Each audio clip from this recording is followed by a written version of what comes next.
My childhood friend and I work at the same company. The company offered an overseas training opportunity, and we were both candidates for it. In my previous life, I gave him the opportunity. As long as he completed the training, he would get a promotion and raise, becoming a vice president. But the very next day after the announcement, he gave it up for love and went chasing after my best friend. His mother came to me in tears, so I sent a message to my best friend, but the next day, my childhood friend came and gave me an earful, accusing me of being consumed by jealousy. Later, he successfully went abroad to study and returned as a vice president, and I became the target of his humiliation. On the very day my best friend passed away, he stabbed me to death. Given a second chance at life, I won't hold back anymore. Xia xia. Do you have feelings for Su Qingfeng? During lunch break, my best friend tilted her head and asked me with a playful grin.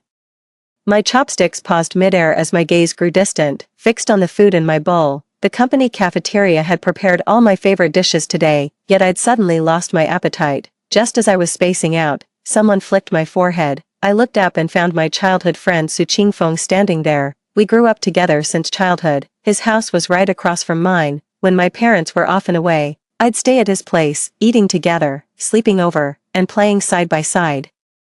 I've always relied on him a lot, and I've always had feelings for him. What's on your mind? He flashed a bright, handsome grin and plopped down right beside me. I glanced at him, then lowered my head and quietly continued eating. Su Weixia, aren't you going to introduce me to the beauty next to you? The moment Su Qingfeng laid eyes on Lin Qiushuang, his face lit up. He kept nudging my arm and frantically shooting me meaningful looks. I was eating, but the food tasted like cardboard. This is Lin Qiushuang, a friend of mine, I introduced to Su Qingfeng. He's Su Qingfeng, you probably know him, I said, turning to look at Lin Qiushuang. My voice trembled slightly. I've had a crush on Su Qingfeng since childhood, but this time I played matchmaker for the two of them. After the introduction, the way they looked at each other turned flirtatious, so I tactfully picked up my tray and left. Su Qingfeng shot me a puzzled glance when I suddenly left, but he didn't dwell on it. He just sat down next to Lin Qiushuang and started charming her, making her laugh non-stop. The dining hall was filled with their cheerful laughter. I returned to my workstation, my face slightly pale and glistening with a thin layer of sweat, a dull ache throbbing in my chest. In my past life, Su Qingfeng had driven the blade deep into my heart without hesitation, watching coldly as I bled out. Just the sight of Su Qingfeng now fills me with dread, my hands trembling. I swallowed a pill and pressed them to my chest until the pain gradually subsided. After the hour-long break, colleagues gradually returned to their workstations. Lin Qiushuang came back chatting and laughing with Su Qingfeng. The new colleague across from me stood up and said with a grin, "Team lead, there's something going on between team lead Su and sister Qiushuang, isn't there?" I looked up toward the pair not far away. Lin Qiushuang had fair skin, wavy long hair, and wore an elegant white dress, poised and self-assured. She was widely regarded as the beauty of our company, with many colleagues having a crush on her. Su Qingfeng was one of them. He fell in love with Lin Qiushuang at first sight. I averted my gaze and noticed the colleague across from me secretly studying my expression. Fang Yuan, sitting next to the new employee, quickly pulled her back into the seat and whispered, "Weixia has a crush on team leader Su. You're new here, so don't speak out of turn." Her voice was very soft, but I still overheard what she said. Before my rebirth, I was practically Su Qingfeng's lapdog, making him heart-shaped bento boxes, buying him coffee and bubble tea, giving him gifts for every holiday, handling his work tasks, and even rushing to pick him up in pouring rain when I heard he got drunk. Everyone in the company witnessed this with their own eyes. The whole office knew I had a crush on Su Qingfeng, except for Su Qingfeng himself. Fang Yuan kept sneaking worried glances at me, but only relaxed and focused on her work after seeing my calm expression. A moment later, Lin Qiushuang returned beaming with joy, placing a cup of milk tea on my desk and saying with a smile, "Xia xia, Qingfeng ordered milk tea for me and brought one for you as well." The phrase "as well" was quite telling. It implied that without her, I wouldn't have gotten to drink the milk tea bought by Su Qingfeng. I haven't been drinking milk tea lately, it's too sweet. I glanced at the cup on the table, picked it up, and placed it on Lin Qiushuang's desk, my expression blank. Lin Qiushuang was taken aback for a moment, then asked in confusion, "But I thought you loved sweet things the most." As soon as the words left her mouth, she seemed to realize her mistake. Thinking I was upset, she quickly sat down beside me, wrapped her arms around mine, and gently swayed them. In a soft, coaxing voice, she said, "Don't worry, Xia xia, I know you like Qingfeng, I won't compete with you for him." But that very evening, Su Qingfeng posted a message on his social media, falling in love is like getting drunk. It was accompanied by a landscape photo. The one he loved was none other than Lin Xiaoshuang, sitting by the window in my thin nightgown. The biting wind swept in and chilled me to the bone. I stared blankly outside where the sky was pitch black, without a single glimmer of light. I snapped out of my daze when my phone vibrated on the desk, rubbing my dry eyes. I picked up the phone and saw a message from Lin Xiaoshuang. Xia, Qingfeng posted on Moments. Did you see it? You don't think he has a crush on you, do you? In my past life, her words had me so overjoyed I couldn't sleep, but now I know Su Qingfeng's heart belonged to her. She was the one who made him post that social media update. These were all the very boasts she'd flaunted to me in our previous existence. I ignored her completely, shutting off my phone to focus on the company's new project. This project will determine whether I secure the opportunity to study abroad and get that promotion I've been working toward. Last time around, I actually beat Su Qingfeng, but I was so hopelessly infatuated with him that I voluntarily stepped aside so he could pursue further studies overseas. This time, I won't be making that same mistake. Ever since I posted that moment, Su Qingfeng has been coming around my place a lot, not for me, though. He just wants to chat with Lin Xiaoshuang a bit more, but he always ends up exchanging a few polite words with me too. How's work going, team leader Su? He said with a bright smile, flicking my forehead the moment he arrived. He loved flicking my forehead. It felt so intimate that I started to wonder if he had feelings for me. His radiant smile made me dizzy for a moment. I'd been captivated by that same smile in my past life, but the memory of his twisted expression as he stabbed me to death sent shivers through my body. The words slipped out before I could stop myself. Su Qingfeng was taken aback. Xia has been a bit sensitive lately. Qingfeng, don't upset her, Lin Xiaoshuang declared with righteous indignation.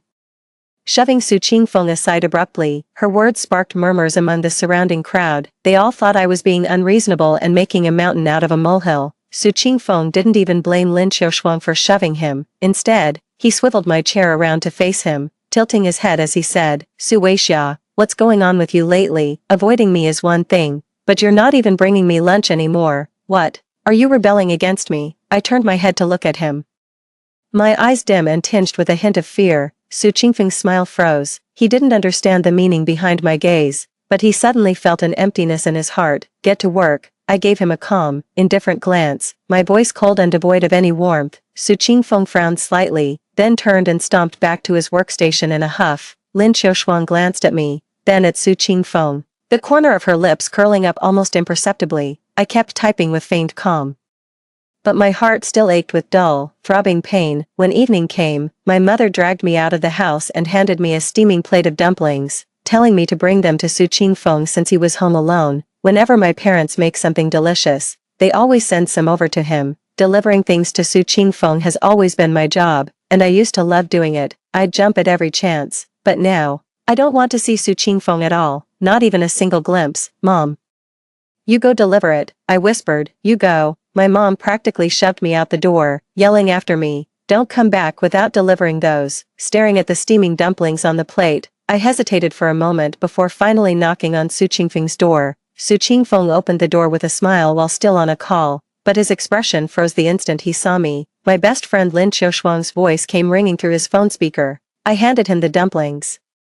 My mom asked me to give these to you. After delivering them, I walked straight into the house without looking back. Su Qingfeng came to my house with the empty plate, slipped into my room with familiar ease, and tapped my shoulder with a grin. Weixia, since you're an early riser, could you grab some breakfast from West Street for me tomorrow? I need to give it to someone. Oh, and could you help me brainstorm what kind of gifts girls usually like? Su Qingfeng was speaking with passion, but every word felt like a dagger through my heart. He treated Lin Xiaoshuang with unwavering devotion. In our previous life, he was offered a chance to study abroad but turned it down without hesitation because Lin Xiaoshuang disliked long-distance relationships. When his mother found out, she pleaded through tears that his future was at stake, yet he firmly insisted love mattered more. Left with no other choice, his mother came to me for help. That's when I found out they were together. So I sent a message asking if they were actually dating, but the very next day, they broke up. Su Qingfeng stormed into my place with bloodshot eyes, tore all our photos to shreds, smashed the birthday gift I'd made for him with my own hands, and accused me of being so consumed by jealousy that I deliberately tore them apart. His eyes were bloodshot as he choked me and screamed he'd never love me, not in this lifetime. After he became vice president, he found every excuse to torment me, piling on endless work, forcing me to entertain clients with alcohol, and watching coldly as drunk me was led away by those clients, I fought desperately to break free, only to be met with his humiliation in the end. Then Lin Xiaoshuang came back into the picture, they became a couple again, and I thought the torment was finally over. But she was in the late stages of cancer with only days to live, and ultimately jumped to her death the next day.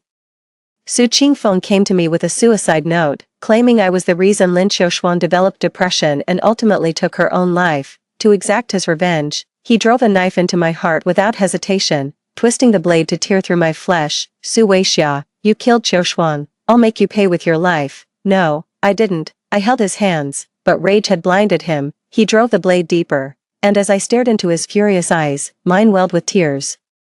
The physical pain was nothing compared to the agony in my heart. He shoved me to the ground, watching with cold indifference as I bled out and died in a pool of my own blood. I was lost in a daze. Weixia, Su Qingfeng shook my shoulders and laughed. What's on your mind? I looked up, my eyes slightly reddened, watching Su Qingfeng slowly clench his fist. I'm sorry, I murmured. I can't help you. I need to go straight to the office.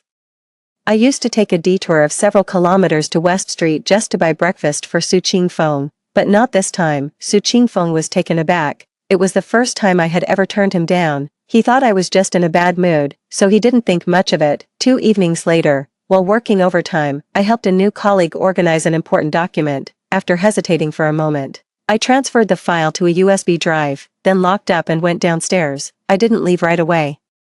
Instead, sitting in my car and waiting for quite some time. In my previous life, someone would delete that file, and that was the day my relationship with my colleague fell apart. Lin Xiaoshuang appeared at the company entrance arm in arm with Su Qingfeng. They walked into the office chatting and laughing, so I grabbed my phone and followed, but as I reached the doorway, I heard the unmistakable sound of a passionate kiss. I froze mid-step and took 2 steps back, after a moment to collect myself. I clenched my fists and stepped forward, only to see Lin Xiaoshuang sitting on my desk, locked in an embrace with Su Qingfeng as they kissed. My hand, still holding the phone, trembled slightly, and my vision began to blur. I've told myself countless times not to fall for Su Qingfeng, to stop having feelings for him, yet seeing this still breaks my heart. Qingfeng, do you like me or Xia more? Lin Xiaoshuang wrapped her arms around Su Qingfeng's neck and asked coquettishly.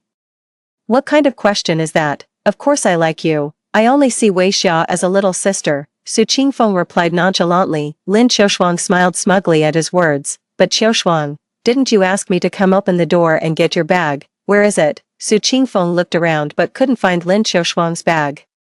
Oh, I left it in the meeting room. Qingfeng, could you go get it for me? I need to look for a document here. Lin Xiaoshuang reached up to stroke Su Qingfeng's neck, her voice softening into a coquettish plea. Utterly captivated by her charm, Su Qingfeng eagerly scampered off toward the meeting room. The moment he left, Lin Xiaoshuang's smile vanished. She turned and shot a venomous glance at my desk, then deliberately knocked over my cup. Water instantly spread across the documents nearby.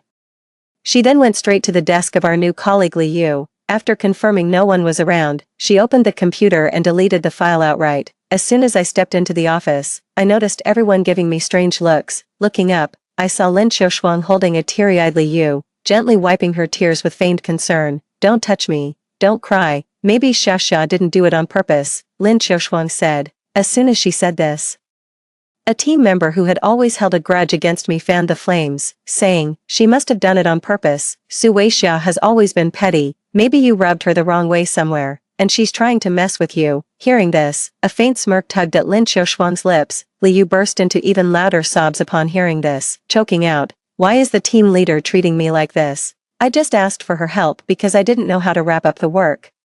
That file is really important. I've been working on it for over half a month. If it's gone, I'll definitely get fired. What am I supposed to do? Li Yu had always been the office's ray of sunshine, so when she got upset, everyone rushed to comfort her. Of course not. Lin Xiaoshuang feigned concern as she comforted Li Yu. I walked over in my high heels, glanced at the people gathered around Li Yu, and asked, don't any of you have work to do? The moment Li Yu saw me, she rushed over, grabbed my arm, and tearfully complained, team leader, did you accidentally delete my file last night? I just checked and it's gone. That file contained over 2 weeks of my hard work. Why would I delete your file? That document is crucial to our team's project. I shot Lin Xiaoshuang a sharp look, and she averted her gaze, lowering my voice. I said, do you really think I'm that stupid? Deleting your files would jeopardize my upcoming evaluation.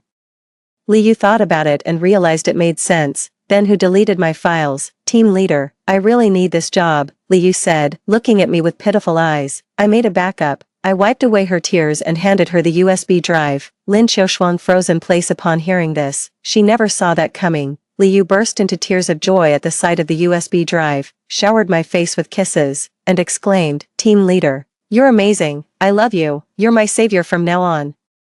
A colleague who's always had it out for me shot me a sidelong glance and sneered, Xiaoya, don't be so quick with the gratitude. For all we know, someone might have deleted it on purpose just to play the hero with that USB drive later. Lin Xiaoshuang immediately jumped to my defense with righteous indignation. How dare you say that? Xia would never do such a thing. But no sooner were the words out of her mouth than she turned to me, clasped my hand and whispered tentatively, Xia.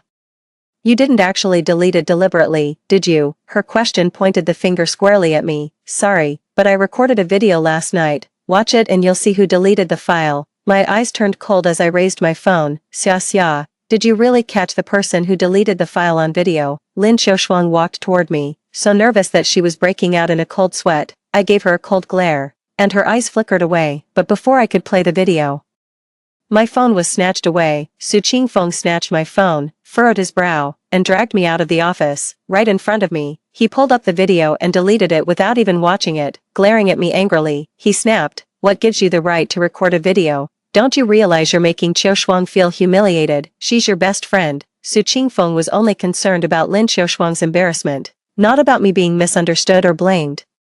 If you ever dare to scheme against Xiaoshuang again, don't expect me to spare you for all the years we've known each other. The moment Lin Xiaoshuang is involved, Su Qingfeng's attitude does a complete 180. He shoved the phone back into my hand, then returned to the office and left the company with Lin Xiaoshuang in tow. The office erupted in commotion. Team leader Su is so dashing, a real hero saving the damsel. They're definitely dating, they look perfect together.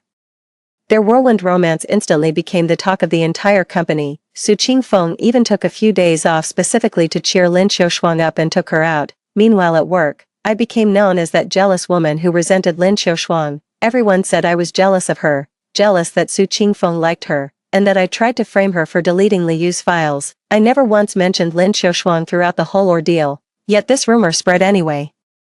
It's obvious who started it. Wei Xia, are you okay? I was getting water in the break room when Fang Yuanyuan came up to me, her face full of concern as she asked. With a double blow of heartbreak and betrayal, she was worried I might do something rash. What could possibly be wrong? I took a sip of coffee and said with a light laugh, Su Qingfeng and Lin Xiaoshuang are being so public about their relationship these days. Fang Yuanyuan remarked. They're traveling everywhere and posting multiple couple photos on social media daily. Don't worry about me, Yuanyuan, I said with a light laugh. Right now, getting a promotion and raise is what really matters to me. The higher you climb, the broader your perspective becomes. Given this second chance at life, I'm determined to reach greater heights so no one can ever push me around again. Soon enough, it was time to compete for the overseas project placements. Su Qingfeng didn't even show up to the meeting room and forfeited directly. The proposal I'd worked on for so long got approved and adopted by our boss. This time, however, there were 2 slots for overseas training. One of them was mine. Who is it? The other one became vacant. When Su Qingfeng heard the news, he applied for it and the company approved his application. But when Lin Xiaoshuang learned that he was going abroad for studies with me, she immediately threw a fit, with reddened eyes. She yelled at him in the office, We've just started dating. I don't want a long-distance relationship. If you dare to go, I'll break up with you. To appease her, Su Qingfeng promised that he would give up the opportunity to study abroad. Seeing Su Qingfeng comply with her unconditionally, Lin Xiaoshuang shot me a glance, her eyes brimming with smugness. I swept a glance over the 2 of them, and Su Qingfeng noticed me as well. He looked at me as if wanting to speak but hesitating, yet I lowered my head. Half an hour later, I didn't want to have any interaction with him, but when he saw my indifferent demeanor, his expression instantly darkened. The moment my shift ended, he blocked my path and flicked my forehead. Su Weixia, even though I'm dating Xiaoshuang, you don't have to treat me like a stranger, do you? Isn't she your best friend? Su Qingfeng looked down at me with a slight smile. I raised my hand to touch my throbbing forehead and stared at him expressionlessly. I have things to attend to. I should get going. I walked so fast that I didn't give him a chance to catch up. I was genuinely scared and wanted nothing to do with him. But the next day, I realized things had taken a turn for the worse. Su Qingfeng's mother stormed into our office and shouted, Which one of you is Lin Xiaoshuang? All my colleagues in the office turned their gaze toward Lin Xiaoshuang, who was sitting beside me. When Su Qingfeng's mother saw me, her fierce expression softened instantly. She hurried over and asked, Wei Xia, is there someone named Lin Xiaoshuang here? Where is she? I'm going to teach that shameless woman a lesson. I was momentarily speechless, noticing this situation. Fang Yuanyuan cautiously pointed toward Lin Xiaoshuang, who was hiding her face behind a stack of documents. Seeing this, Su Qingfeng's mother slapped away the documents Lin Xiaoshuang was using to shield her face. Her usual gentle demeanor vanished as she flew into a rage, shouting, You wretched woman, why are you ruining my son's future? He clearly has the chance to study abroad. Why are you stopping him from going? Lin Xiaoshuang wanted to retort, but when she saw Su Qingfeng rushing over, her eyes instantly welled up with tears, and she began to cry pitifully, seeing Lin Xiaoshuang in tears. Su Qingfeng grew furious. He grabbed his mother's arm and tried to pull her outside, but his mother shook off his hand and urged, Xiaofeng, don't listen to this woman. You must go abroad to study with Wei Xia. Once you return, you'll get a promotion and a raise. I won't interfere with whatever you do after that. Su Qingfeng hesitated. Deep down, he wanted to go too. Seeing Su Qingfeng's hesitation, Lin Xiaoshuang grew anxious instantly. Qingfeng, she called out to him. Her eyes reddened as she shook her head with a pitiful look. Sending Su Qingfeng abroad with Su Weixia, that's practically handing him over to her on a silver platter. She would never allow it. When Su Qingfeng's mother heard her scheming again, she immediately slapped her across the face. You witch, don't you dare try to bewitch my son. Lin Xiaoshuang stood frozen in place, her eyes instantly turning icy cold as she whipped her head around to glare at Su Qingfeng's mother. Qingfeng, are you just going to stand there while your mother humiliates me like this? Lin Xiaoshuang looked up at Su Qingfeng, clutching her swollen red cheek in fury. Su Qingfeng's temper flared instantly upon hearing this. He pulled Lin Xiaoshuang behind him and glared at his mother, seething with anger. I will never leave this country. After the way you've humiliated Xiaoshuang today, don't ever expect to acknowledge me as your son again. As far as I'm concerned, I no longer have a mother.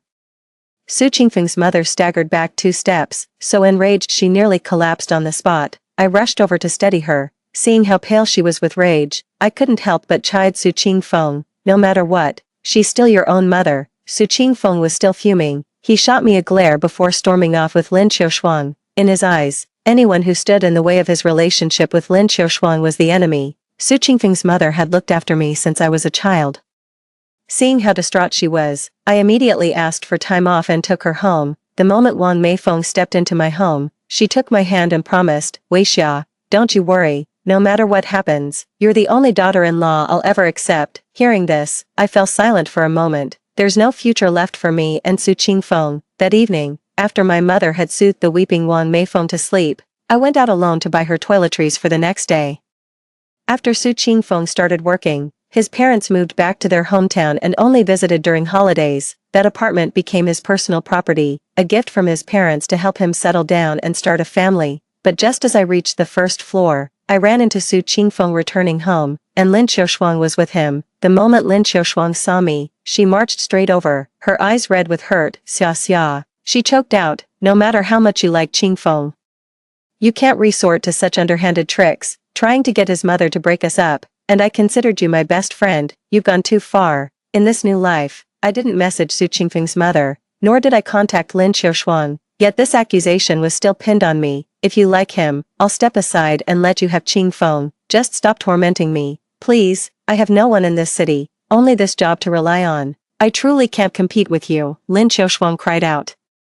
Her voice fragile and pitiful, her words made it sound like I was the villain. Her pitiful and fragile appearance only fueled Su Qingfeng's protective instincts. He strode forward, shoved me hard, and glared at me with pure hatred as he held Lin Xiaoshuang in his arms. Su Weixia, no matter how many schemes you plot, I could never love a vicious woman like you. Your affection disgusts me. Su Qingfeng spat out furiously. His eyes were fierce, his words sharp as daggers, piercing straight through my heart. My eyes reddened slightly as I met his disappointed gaze. I forced a bitter smile and said, Don't worry, I don't like you anymore. Besides, I'll be going abroad soon. We won't see each other again. The young man before me was no longer the one who promised to keep me safe. It was my own stubbornness that ran too deep all along. Su Qingfeng's gaze faltered slightly at my expression, a flicker of hesitation in his eyes as he took a step forward. He convinced himself he didn't care for Su Weixia, yet seeing the profound disappointment in her eyes sent his heart into restless turmoil. I wish you both happiness. I let out a long sigh, glanced at the two of them. turned sideways to walk out, and didn't look back. Su Qingfeng turned and glanced at me, but before he could figure out why he was feeling down, Lin Xiaoshuang tugged at him. The Lin Xiaoshuang before him, blushing and charming, said coquettishly, "Let's go, Qingfeng. Let's go upstairs, I'm staying at your place tonight." Looking at the beautiful, blushing woman before him, Su Qingfeng was instantly swept into a world of tenderness. Later, the day for going abroad arrived. My parents and Wang Meifeng saw me off at the airport. They didn't leave until I had entered the terminal building. With over an hour until departure, I sat in the waiting lounge reviewing materials about the company I'd be training with. This overseas assignment promised to be more challenging than my regular work. The company sent me specifically to learn the advanced techniques from that foreign firm. "So you're Su Weixia." Moments later, a strange man's voice suddenly came from above me, low and tinged with a hint of flirtatiousness. I looked up to see a man standing before me wearing sunglasses and a black earring, dressed like a celebrity. When he noticed me looking, the corner of his mouth quirked up in a roguish grin, just like a troublemaker. I didn't want to get involved with someone like that, so I grabbed my things and moved to a corner. He seemed displeased by my reaction and promptly sat down beside me. Taking off his sunglasses, he looked at me and said, "I just asked if you were Su Weixia. Why did you run away?" Seeing how persistent he was, I replied with a serious expression, "Yes, that's me. May I ask what this is about?" "Perfect. I'm your colleague for the overseas study program," he exclaimed excitedly, grabbing my hand and shaking it. "My name is Shinken. Ken as in brilliant. Looking forward to working with you." His smile was radiant, just like his name, but drawing on years of experience. I still pulled my hand back. "The company never mentioned adding another colleague," I said warily. No sooner had I spoken than the company boss called directly. I quickly answered, "Hello, boss, Xiaoxia, has Shinken arrived at the airport yet?" The usually stern boss suddenly softened his tone, even carrying a hint of a smile. At that, I whipped my head around to stare at the nonchalant man beside me. He was lounging back in his seat with one leg crossed over the other, exuding an air of lazy insolence. Noticing my gaze, he tilted his head and gave me a casual wave with a grin. I fell silent for a long moment, then averted my eyes and spoke into my phone. "We're here." After boarding the plane, my phone chimed once. The message was from Lin Xiaoshuang. "Su Weixia, I win this time." Then, a photo came through. It was a picture of her snuggled in Su Qingfeng's arms. Su Qingfeng was shirtless, covered in hickeys, and sleeping soundly while holding Lin Xiaoshuang. My fingers tightened around the phone.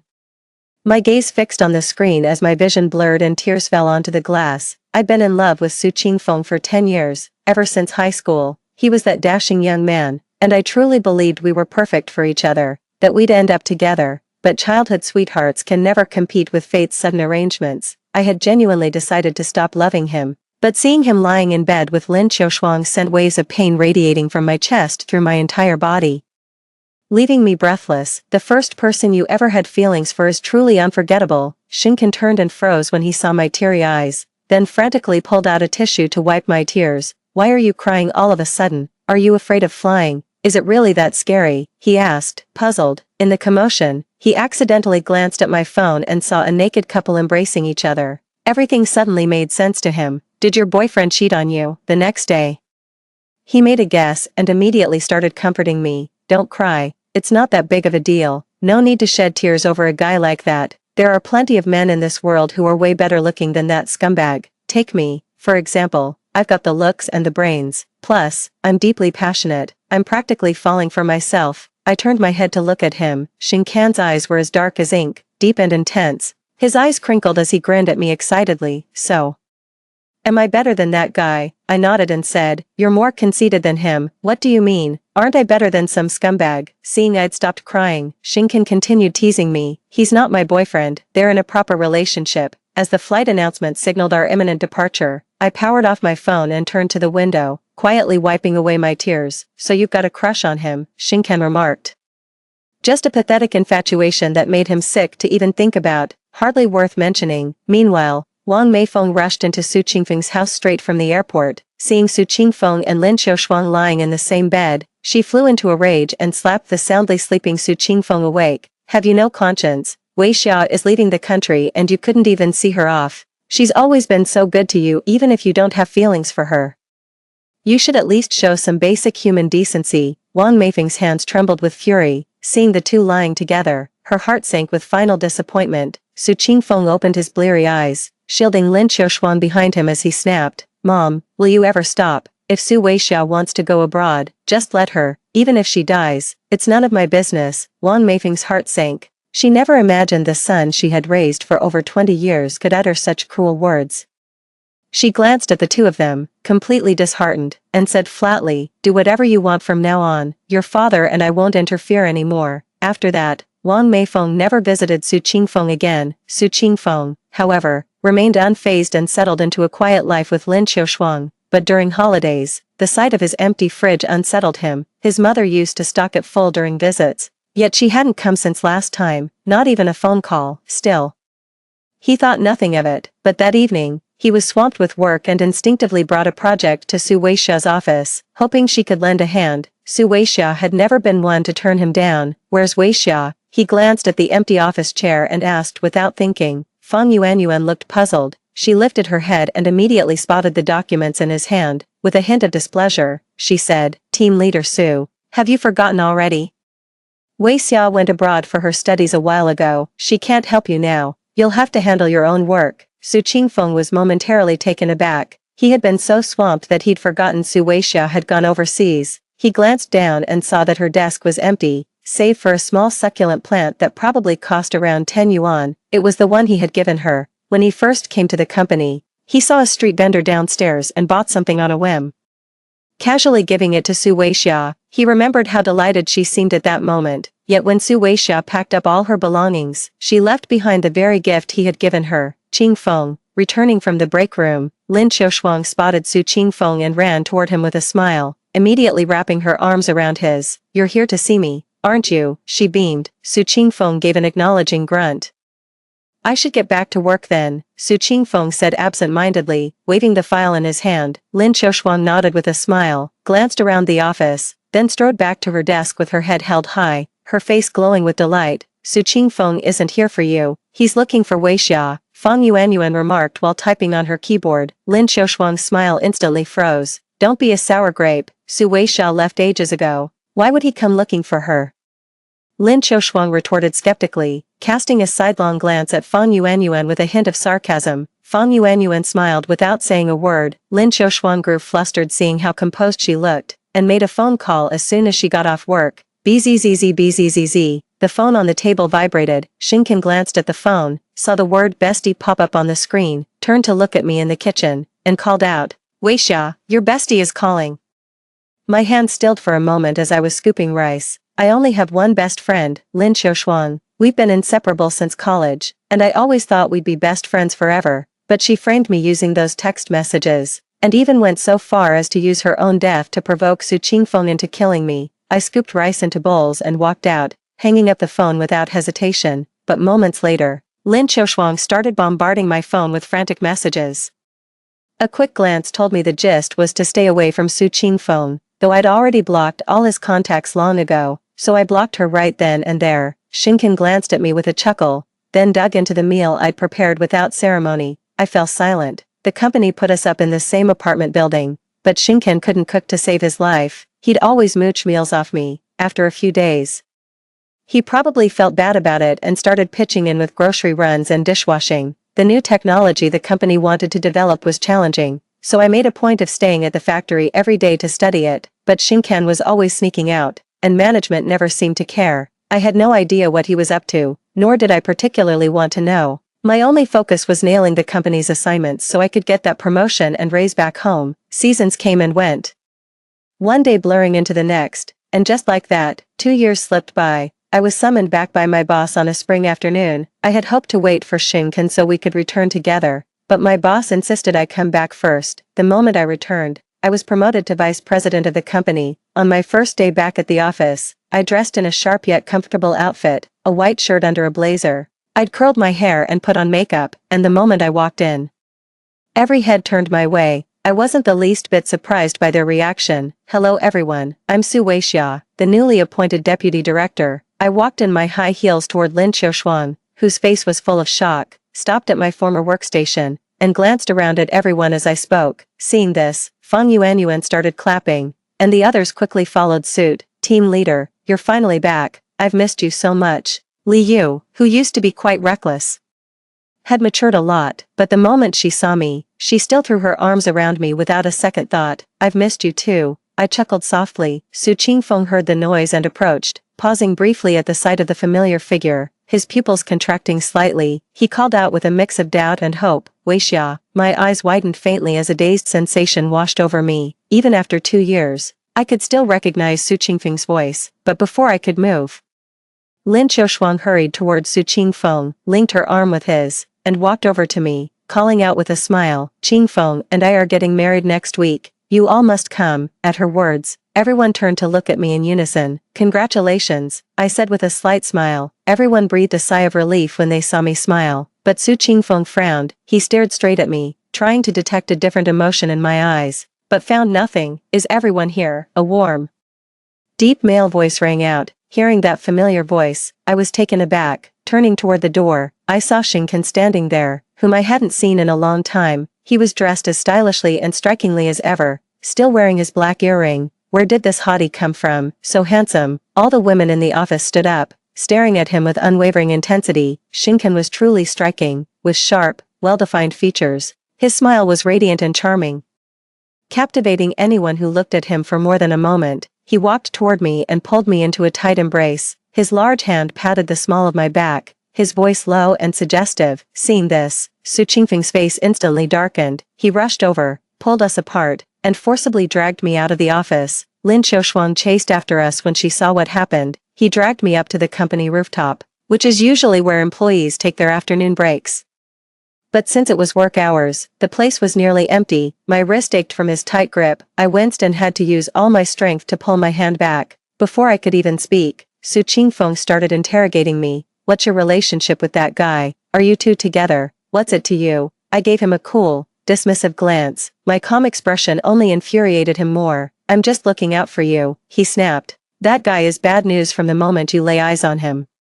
Don't you dare get involved with Qingfeng. Lin Qiushuang cut him off. She saw the two of us standing together and charged over, slapping me across the face. Her eyes were red with rage as she screamed, you shameless bitch, back in the country for 1 day and already trying to steal someone else's man. I slapped her right back. I owe you nothing, and I didn't seduce your man. If you dare lay a hand on me again, I'll make you pay double.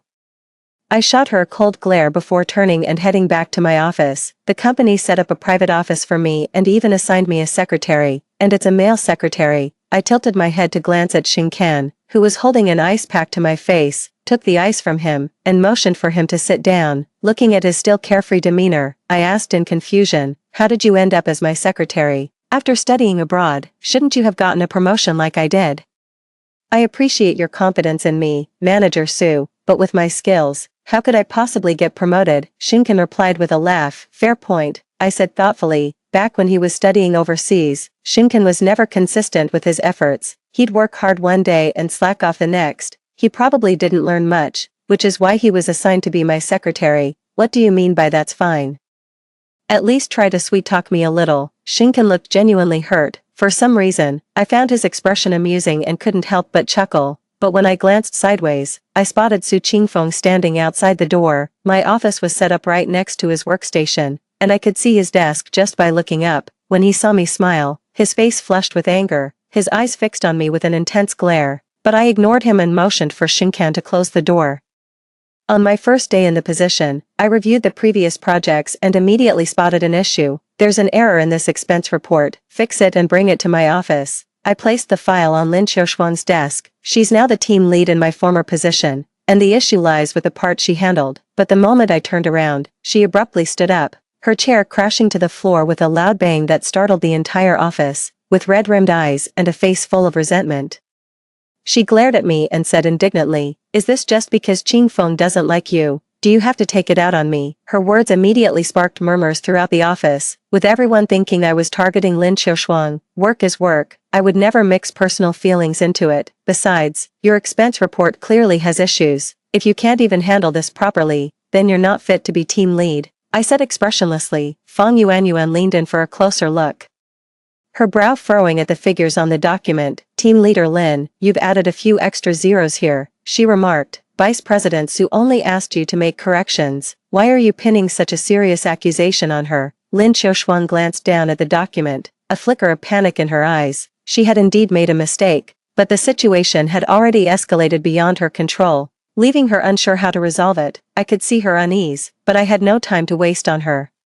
Bring it to me when you're done organizing. I tossed out that remark and walked away without another word. By the end of the workday, instead of receiving the documents from Lin Xiaoshuang, I was met with Su Qingfeng's angry confrontation. He kicked my office door open, slammed the documents I'd given Lin Xiaoshuang onto the desk, and startled the dozing Xingkan so badly he tumbled off the couch. An earthquake. He scrambled up from the floor, rubbing his bleary eyes.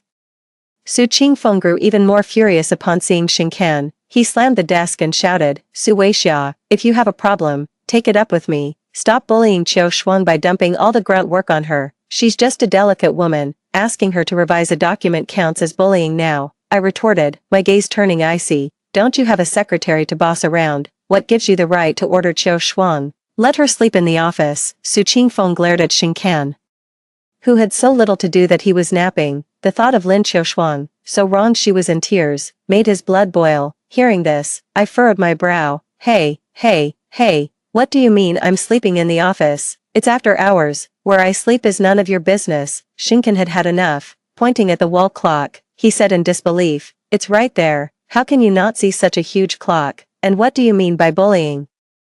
Since when can't a supervisor assign tasks to a subordinate? If you're going to coddle her like this, just have her resign and stay home. No need for her to work anymore." Xingkan left Su Qingfeng speechless. Seeing Su Qingfeng too furious to speak, Xingkan took my arm and we walked straight out of the office. "Come on, I'm taking you to get something to eat." Once we stepped out of the office, Xingkan lost his earlier boldness, released my hand, and hesitated for a moment before saying, "Weixia, don't blame me for stepping into your business. That guy was just infuriating." "Well done." I patted him lightly on the shoulder and laughed heartily. Seeing me laugh, Xingkan started laughing too. "But I heard from the boss that you were brought in directly. Which company did you work for before?" I asked casually. Xingkan immediately became evasive, stammering, "I'm, transferred from another branch office." I knew he was lying, but I didn't call him out on it. Time flew by.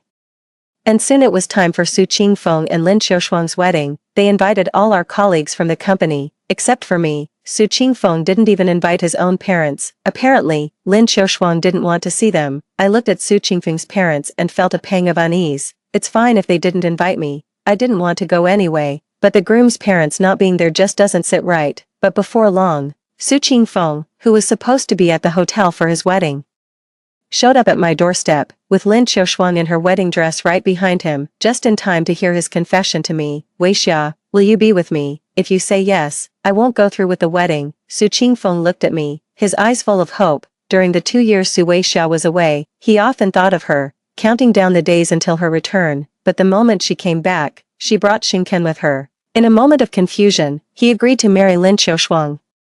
Yet his mind was completely consumed by thoughts of Su Weixia. He just couldn't let her go. As I looked at Su Qingfeng confessing his feelings to me, I couldn't help but find it utterly ridiculous. 2 years ago, he cast me aside like I was worthless trash, saying I disgusted him, and now he wants to be with me. "You should go back to your wedding. Don't waste such an important day here with me. Besides, I don't have feelings for you anymore," I said bluntly, giving him a slight push backward. I don't want to meddle in their relationship, nor do I want to relive that searing pain of a blade piercing through my heart. Every time I recall my past life, I feel like I can't breathe. I remember it all too clearly. After Su Qingfeng became vice president, he trampled me underfoot, tormented me, and stood by while business partners humiliated me. "How could you not love me? I saw your diary when I went into your room. You wrote that you've loved me since high school. How can you just stop loving me like this?" Su Qingfeng's eyes were bloodshot as he gripped my arm and shook me violently, demanding answers in a harsh tone. He refused to believe it. He couldn't accept that I might not have feelings for him. "You shameless woman, how dare you deny seducing Qingfeng?" Lin Xiaoshuang's eyes blazed with fury. She shoved me to the ground, pounced on me, and grabbed my collar, snarling, "You think you've won by luring Su Qingfeng away on my wedding day? Don't you dare dream of beating me. Never, ever." Xingkan, who had been in the living room, rushed out upon hearing the commotion. I was horrified to see Lin Xiaoshuang straddling me with her hands around my neck, and immediately pulled her off and helped me up. "If you're not getting married, why are you causing trouble at Weixia's house?" Xingkan glanced at the red marks on my neck and instantly flew into a rage, shoving both of them out. "Get lost. Stop bothering Weixia. She doesn't owe you anything. The moment Su Qingfeng saw Xingkan coming out of my house, his eyes instantly turned bloodshot. Weixia, you're not actually dating this good-for-nothing guy, are you? Su Qingfeng snapped, pointing an accusing finger at Xingkan. Yes, I am. I replied with an icy glare. What could he possibly offer you? Su Qingfeng was seething with resentment, completely oblivious to Lin Xiaoshuang's visible anger beside him. I love him, I declared firmly, taking Xingkan's hand with unwavering determination in my eyes. When you truly care for someone, you don't constantly think about taking. That's how I once felt about Su Qingfeng, but now that I no longer love him, I just want to stay as far away from him as possible. Xingkan froze for a moment, a ripple of emotion stirring in his eyes as he instinctively tightened his grip on my hand. Su Qingfeng's parents heard the commotion and came out from the living room. After glancing at the marks on my neck and then at the two people outside the door, they flew into a rage. The two of them worked together to push Su Qingfeng and Lin Xiaoshuang into the opposite room, then launched into a furious tirade against Su Qingfeng. Mom, Dad, I regret it. Su Qingfeng's eyes were red as he lowered his gaze, his heart wrenching at the news that Su Weixia was going to be with someone else. His parents froze for a moment, their hearts aching with pity and helplessness as they saw him in this state. I turned and left his place, heading back to my hometown, but Lin Xiaoshuang wasn't having it. With red-rimmed eyes, she pointed at herself and cried out, "What about me? Don't you love me anymore?" Lin Xiaoshuang asked, her voice thick with hurt.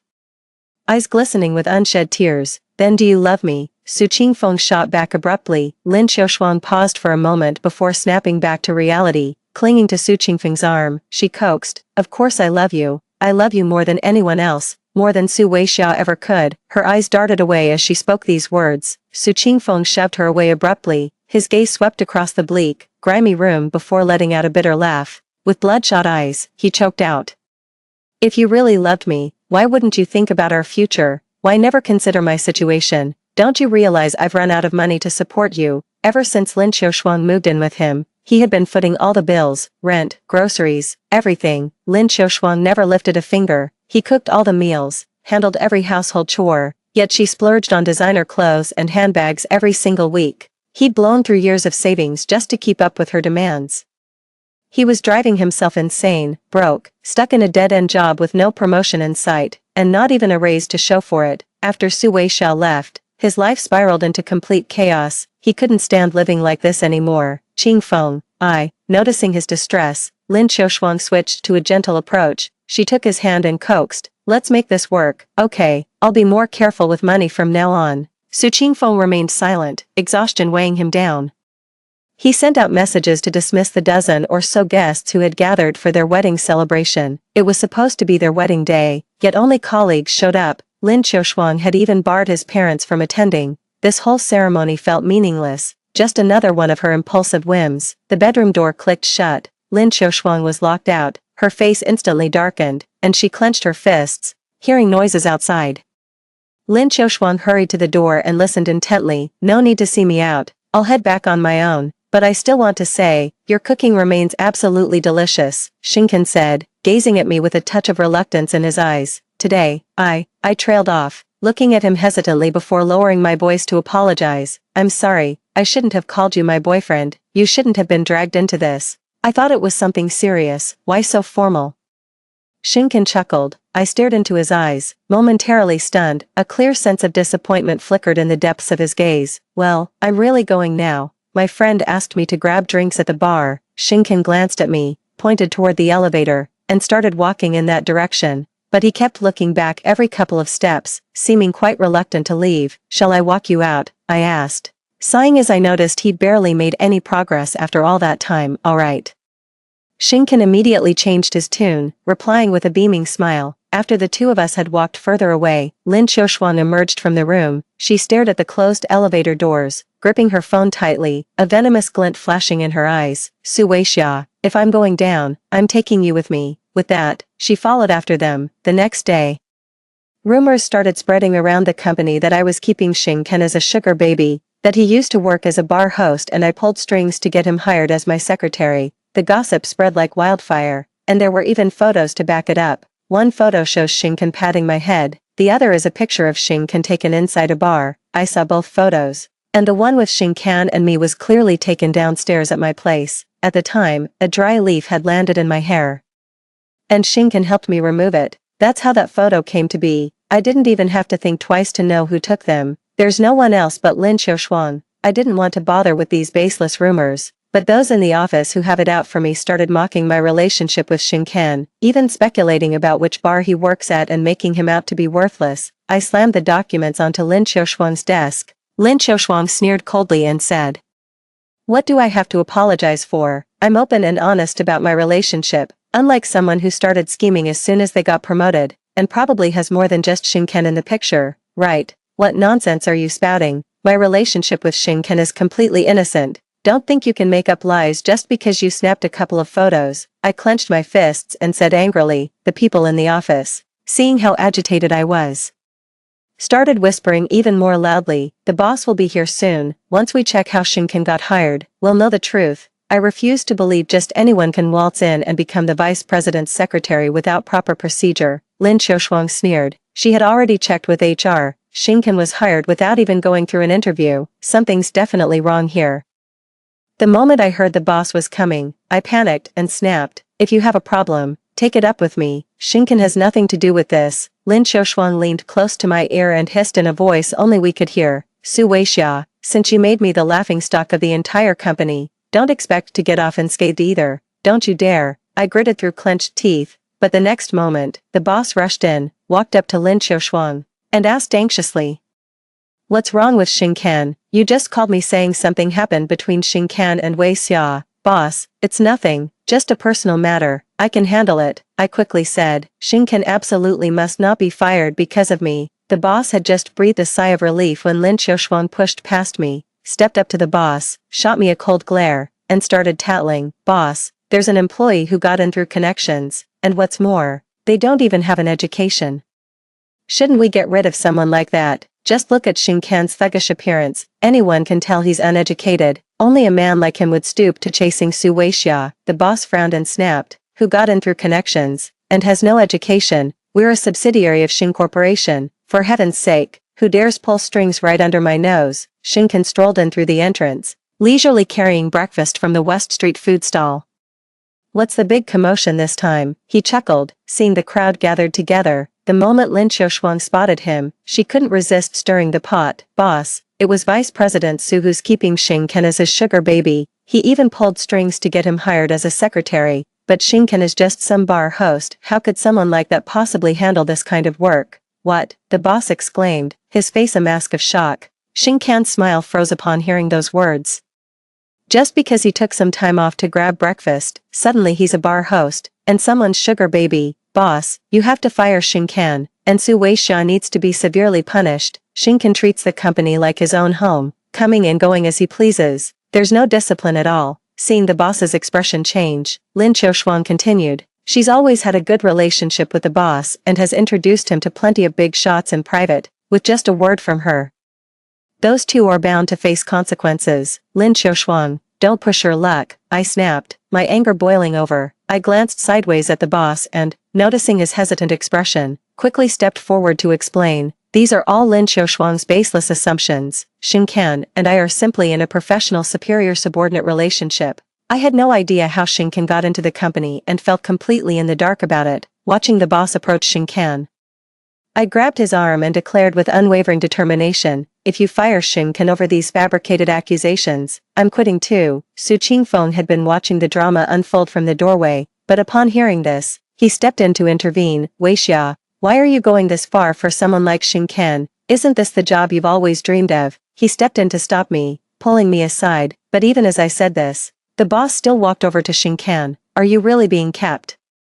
he asked in disbelief, his voice barely above a whisper. "I wish I were, but President Su doesn't even look twice at me." Xincan's face was full of regret as he spoke, but moments later, his gaze turned icy. He shot Lin Xiaoshuang a cold glance and said sharply, "I don't know who's spreading these baseless rumors. I don't really care, but President Su is a young woman. Isn't it damaging for her to be caught up in this mess?" After speaking, Xincan cast a meaningful glance at the boss. The boss immediately understood. Turning to Lin Xiaoshuang, he said, "Xiaoshuang, don't bother coming in tomorrow. Go to accounting this afternoon to settle your final pay." Lin Xiaoshuang's smile froze upon hearing this. "Boss, shouldn't you be the one firing Xincan? Why me?" She panicked instantly, protesting indignantly, It's clearly Shinken who's been acting shady. Why should she be the one to leave? She hasn't done anything wrong. Because there's no way Shinken would be kept by Weixia. Your workplace rumors have already affected both of them, and you're disrupting other colleagues' work. You have to go, this isn't up for discussion, the boss stated firmly. Boss, are you trying to protect Shinken? Lin Qiushuang clenched her fists and said angrily. Her words sparked murmurs among those who held grudges against me, all accusing the boss of being unfair. Shinken doesn't need money, besides, he graduated from MIT and was brought in by me. What does he have to do with Weixia? Are you implying that I'm the one playing favorites? The boss retorted coldly. Lin Qiushuang was left speechless. She glanced sideways at Su Qingfeng, frantically signaling for him to plead on her behalf. But just as he opened his mouth to speak, the boss cut him off. All right, everyone get back to work, and stop spreading rumors. With that, the boss walked away. My eyes darkened. The boss clearly treated Shinken differently, even going so far as to heed his words. Fired employee Lin Qiushuang slammed the documents on the desk in fury, then whipped her head around to glare at me with venom in her eyes. I furrowed my brow slightly and was about to speak when Shinken stepped in front of her line of sight. Stop damaging company property, he said impatiently. Just grab your things and go. Your position. Shinken paused, turning to ask me, President Su, who do you think should take her place? Let's go with Yuan Yuan. She has the most seniority and strongest capabilities, I replied, following his lead and appointing Fang Yuanyuan to replace her as team lead. I heard Fang Yuanyuan was originally supposed to be the team lead, but Lin Qiushuang ended up taking her spot just by cozying up to the boss and treating him to a few meals. Now things are back to where they should be. Thank you, President Su, Fang Yuanyuan exclaimed excitedly. Lin Qiushuang was absolutely fuming when she heard this. Su Qingfeng wanted to speak up for her, but as just a team lead himself, he had no authority to intervene in personnel appointments. He had no choice but to take time off work to drive Lin Qiushuang home. But the moment they got home, Lin Qiushuang flew into a rage, smashing everything in sight to pieces. How dare she? Who does Su Weixia think she is, treating me like this? And that Shinken, he's not even her boyfriend. So why does he always take her side? Damn them, they all deserve to die.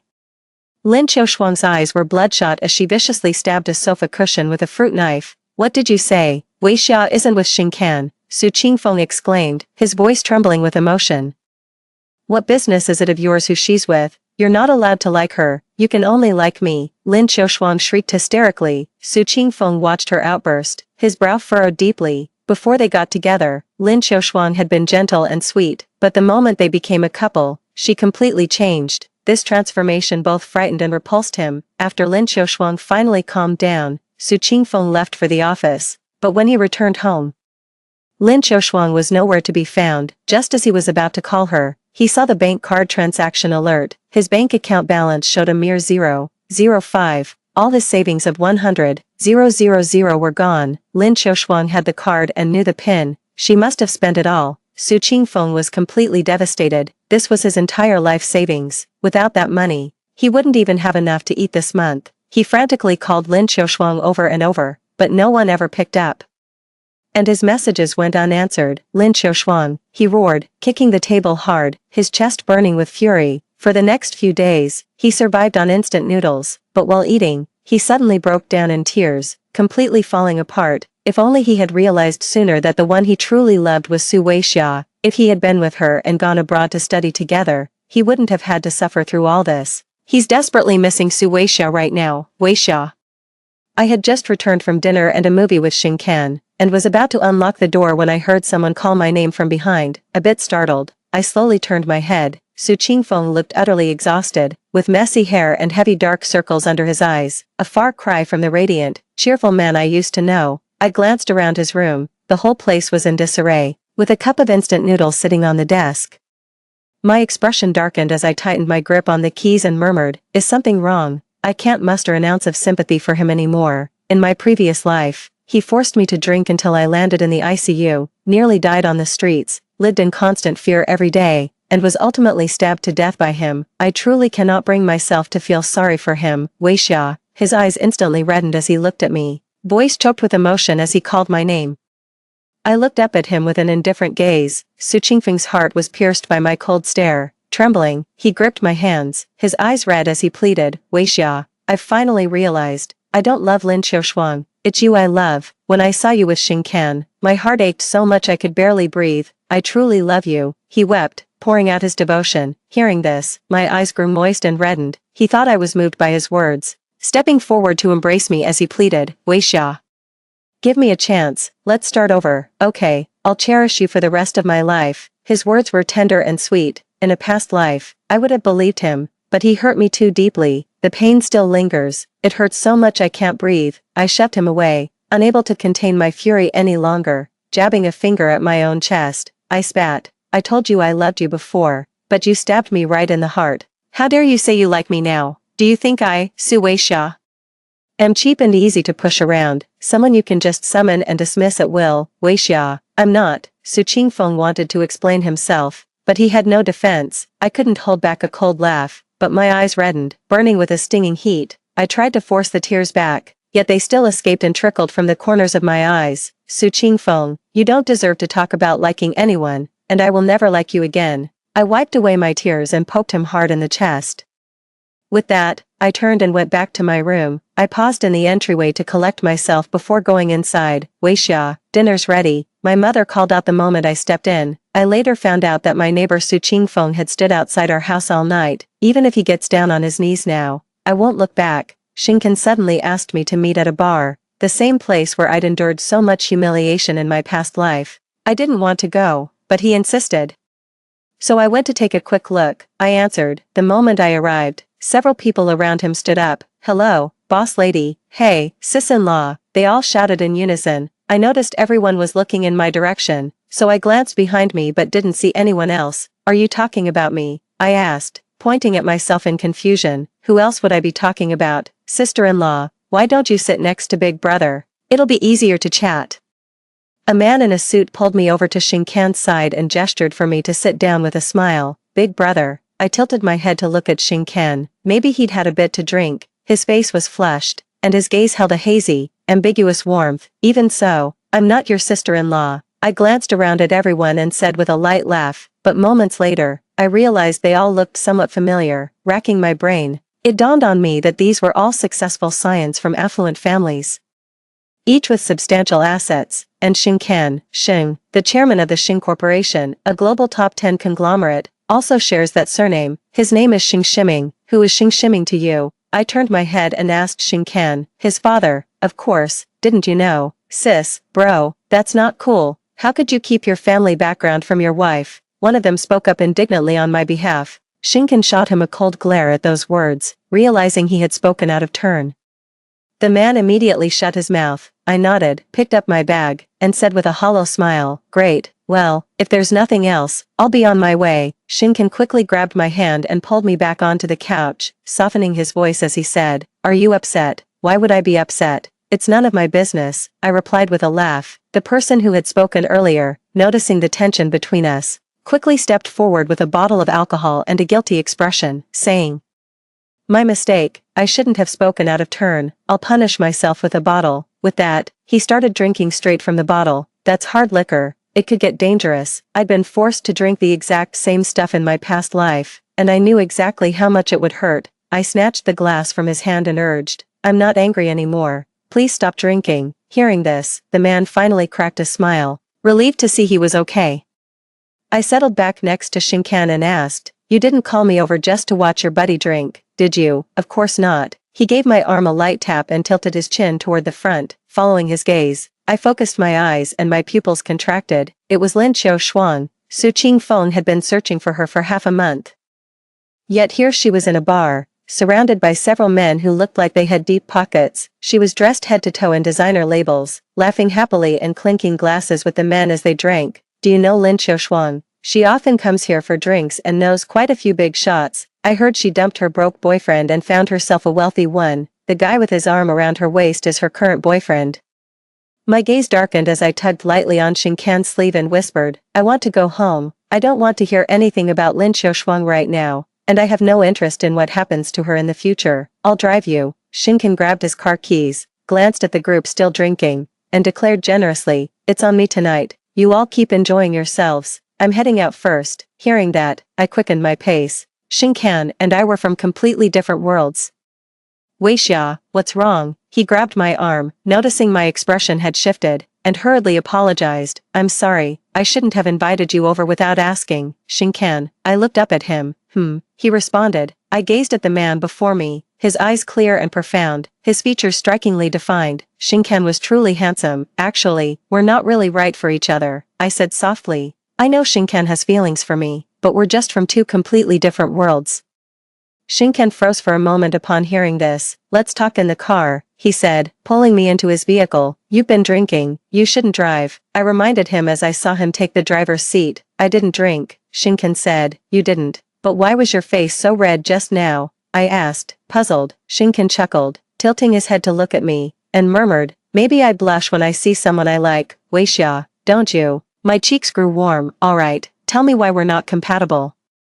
Is it because you think I'm too irresponsible? Don't judge me by my appearance. I'm actually quite capable. I've learned everything I needed to. I just enjoy having a few drinks with my buddies in my free time, Shinkan said earnestly. I started, but he cut me off again. All I do is have a drink now and then. I don't have any bad habits. I'm even-tempered, and I've never been in a relationship before. You're the first person I've ever liked. Shinkan spoke faster and faster, as if afraid I'd turn him down again. Your family would never approve of us being together, I said with a sigh. My family is just an ordinary one. Upon hearing this, Shinkan immediately video-called his parents and said to them, Dad, Mom, do you remember that CEO Sue I mentioned last time? I'm going to marry her now. Do you have any objections? What do you mean, marry? I was stunned and quickly signaled him to hang up the phone. If Xiaoxia agrees, your father and I have no objections.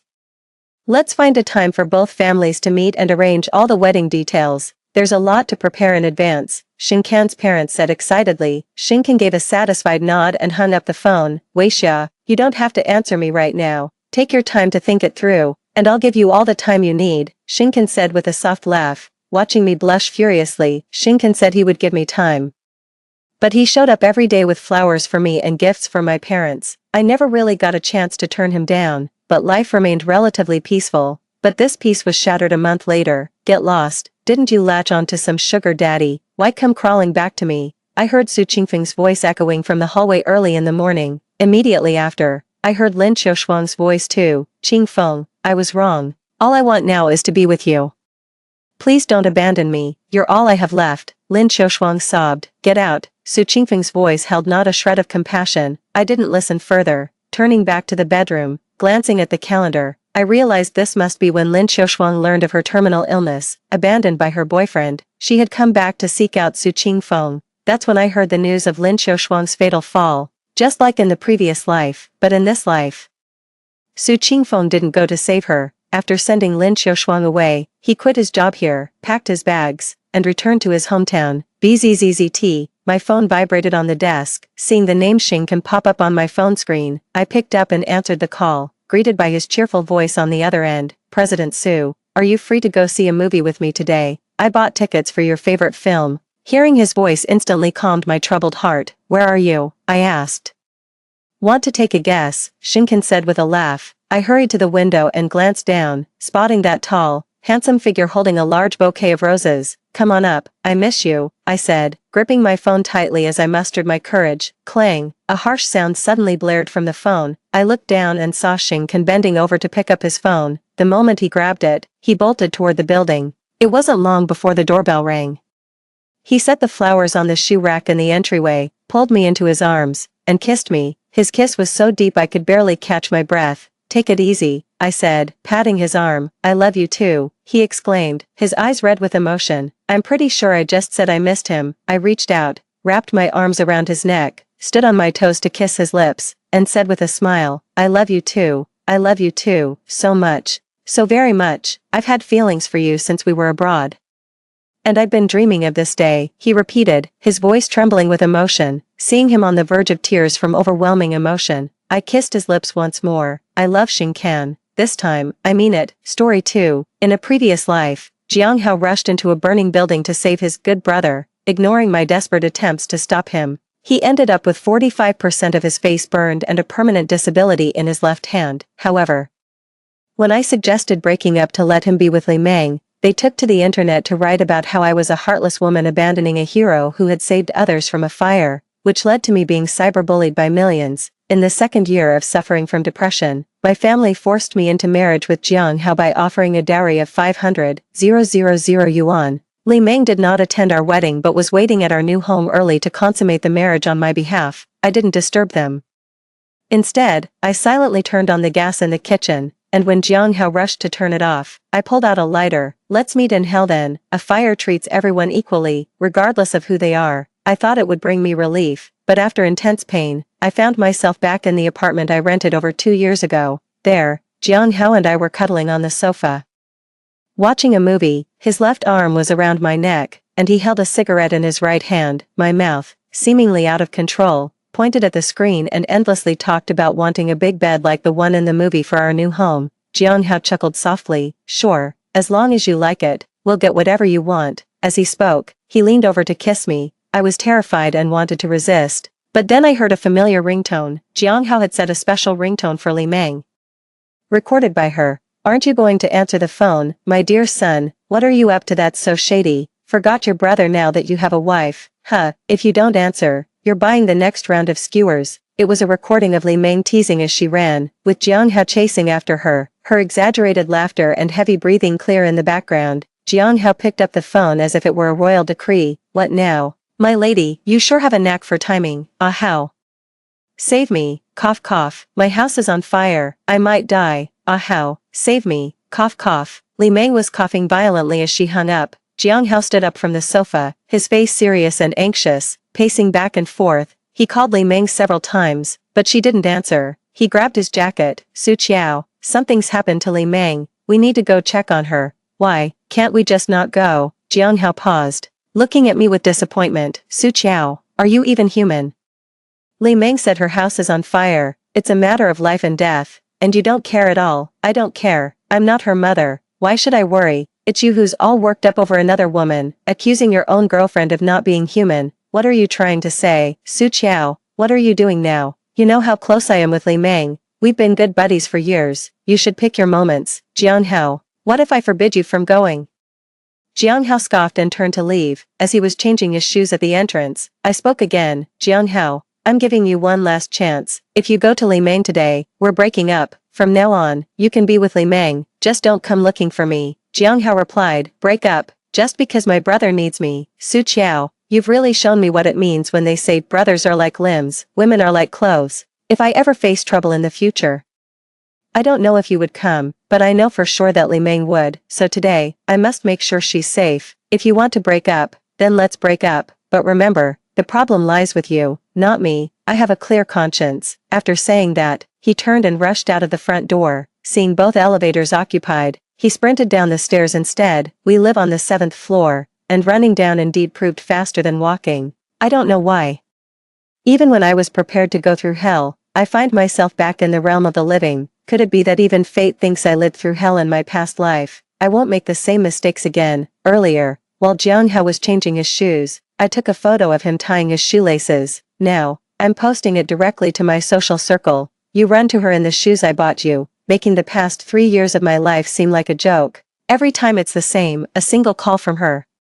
And whether we are kissing or hugging, you'd stop everything. Whenever she commands, all our plans get scrapped. 3 years in a relationship, loving you so humbly. Even though I'm the official girlfriend, I always felt secondary, like a spare tire filling the void in your heart whenever she doesn't need you. We were even planning the decor for our new house, yet a call from her, and you left me behind again. 3 years by your side, and all I received was an if you want to break up, then let's break up. I even started feeling cheap. Enough is enough. All the demeaning things I did for you, I'm taking it all back today. I paid the rent until next month and settled this quarter's utilities. You'll need to learn how to handle these going forward. Don't forget, I know you have no experience renting on your own. Since I met you, you've wanted to start your own business, never worked a day, and probably don't have much savings, so I chose to move out, leaving everything in the apartment for you. After all, this place reeks of you, and I can't stand it anymore. I just hope from now on we can go our separate ways and never disturb each other again. Jiang Hao,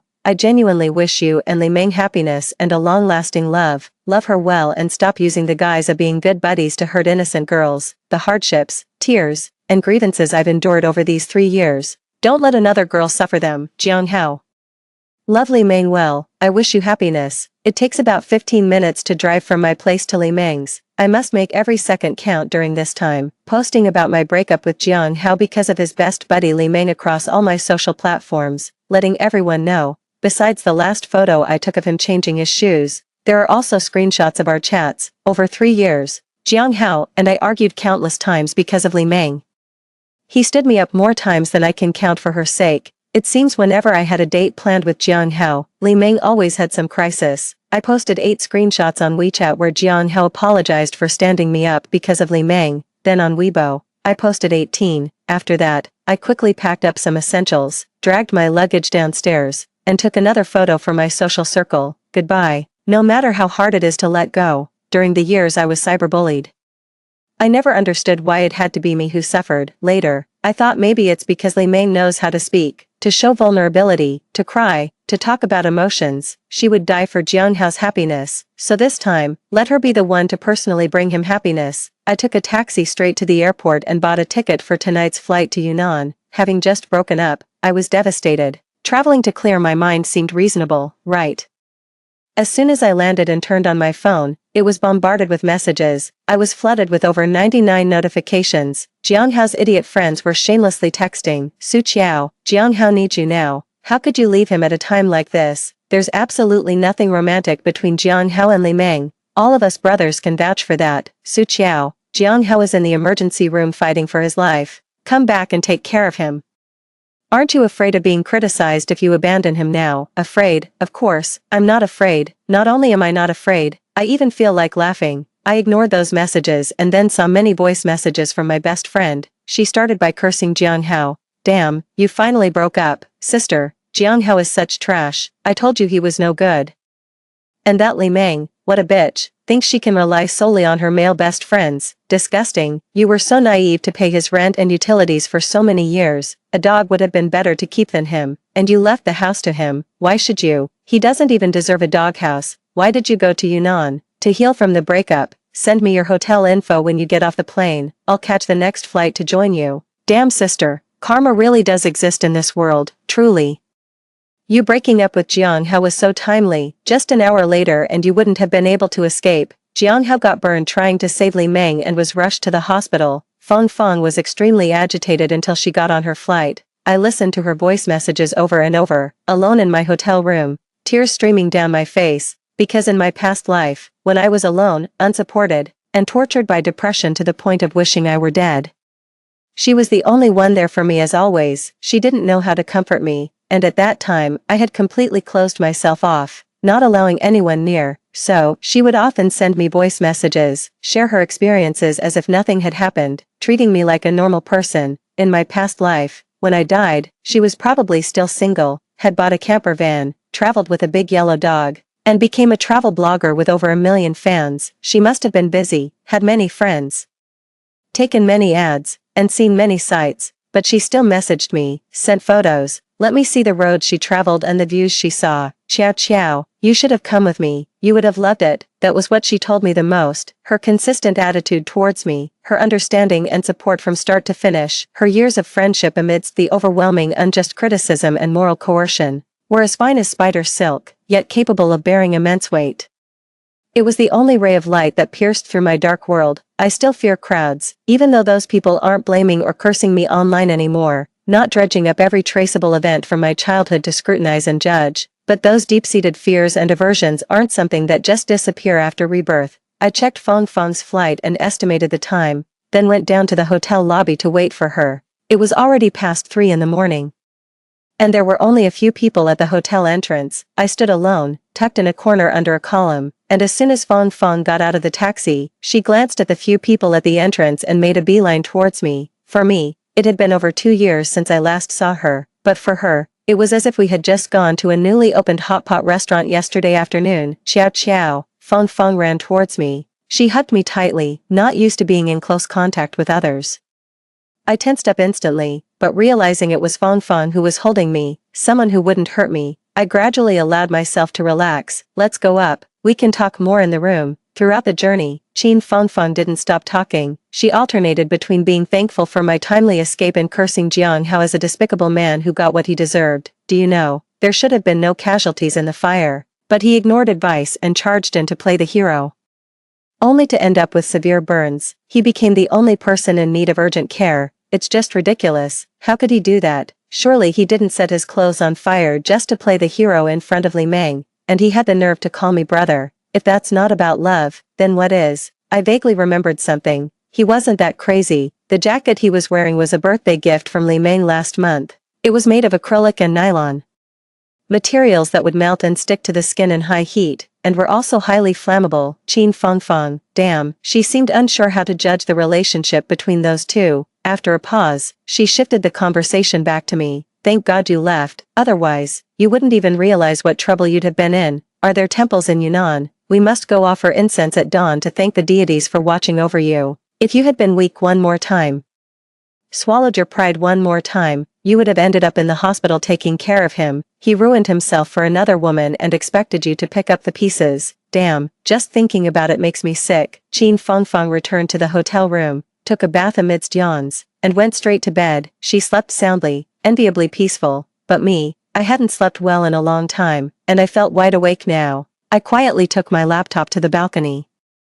Before Li Meng could delete records and destroy evidence as she had in a previous life, I backed up all the evidence of the deep love that had once existed between her and Jiang Hao. While digging through Li Meng's secondary Weibo account, I discovered messages from her school days. It was clear she had enjoyed inserting herself between Jiang Hao and his girlfriend, emphasizing her own presence. Even after the girl couldn't tolerate it anymore and broke up with Jiang Hao, Li Meng would jump out, accusing and slandering the girl everywhere, smearing her reputation. Standing on a moral high ground, she rallied classmates to vilify the girl who broke up with Jiang Hao, portraying herself as righteous and just, and Jiang Hao as the innocent, pitiful one always being let down. The ex-girlfriends, in Li Meng's narrative, were monstrous and deserved disdain. All their friends, almost everyone they knew, were expected to join her and Jiang Hao in ostracizing these women, or else they were no better. No wonder in a past life, she easily incited an online mob against me. Even though she was the one Jiang Hao had risked his life to save, she managed to clear her own name and morally blackmail many into believing I should stay with Jiang Hao unto death.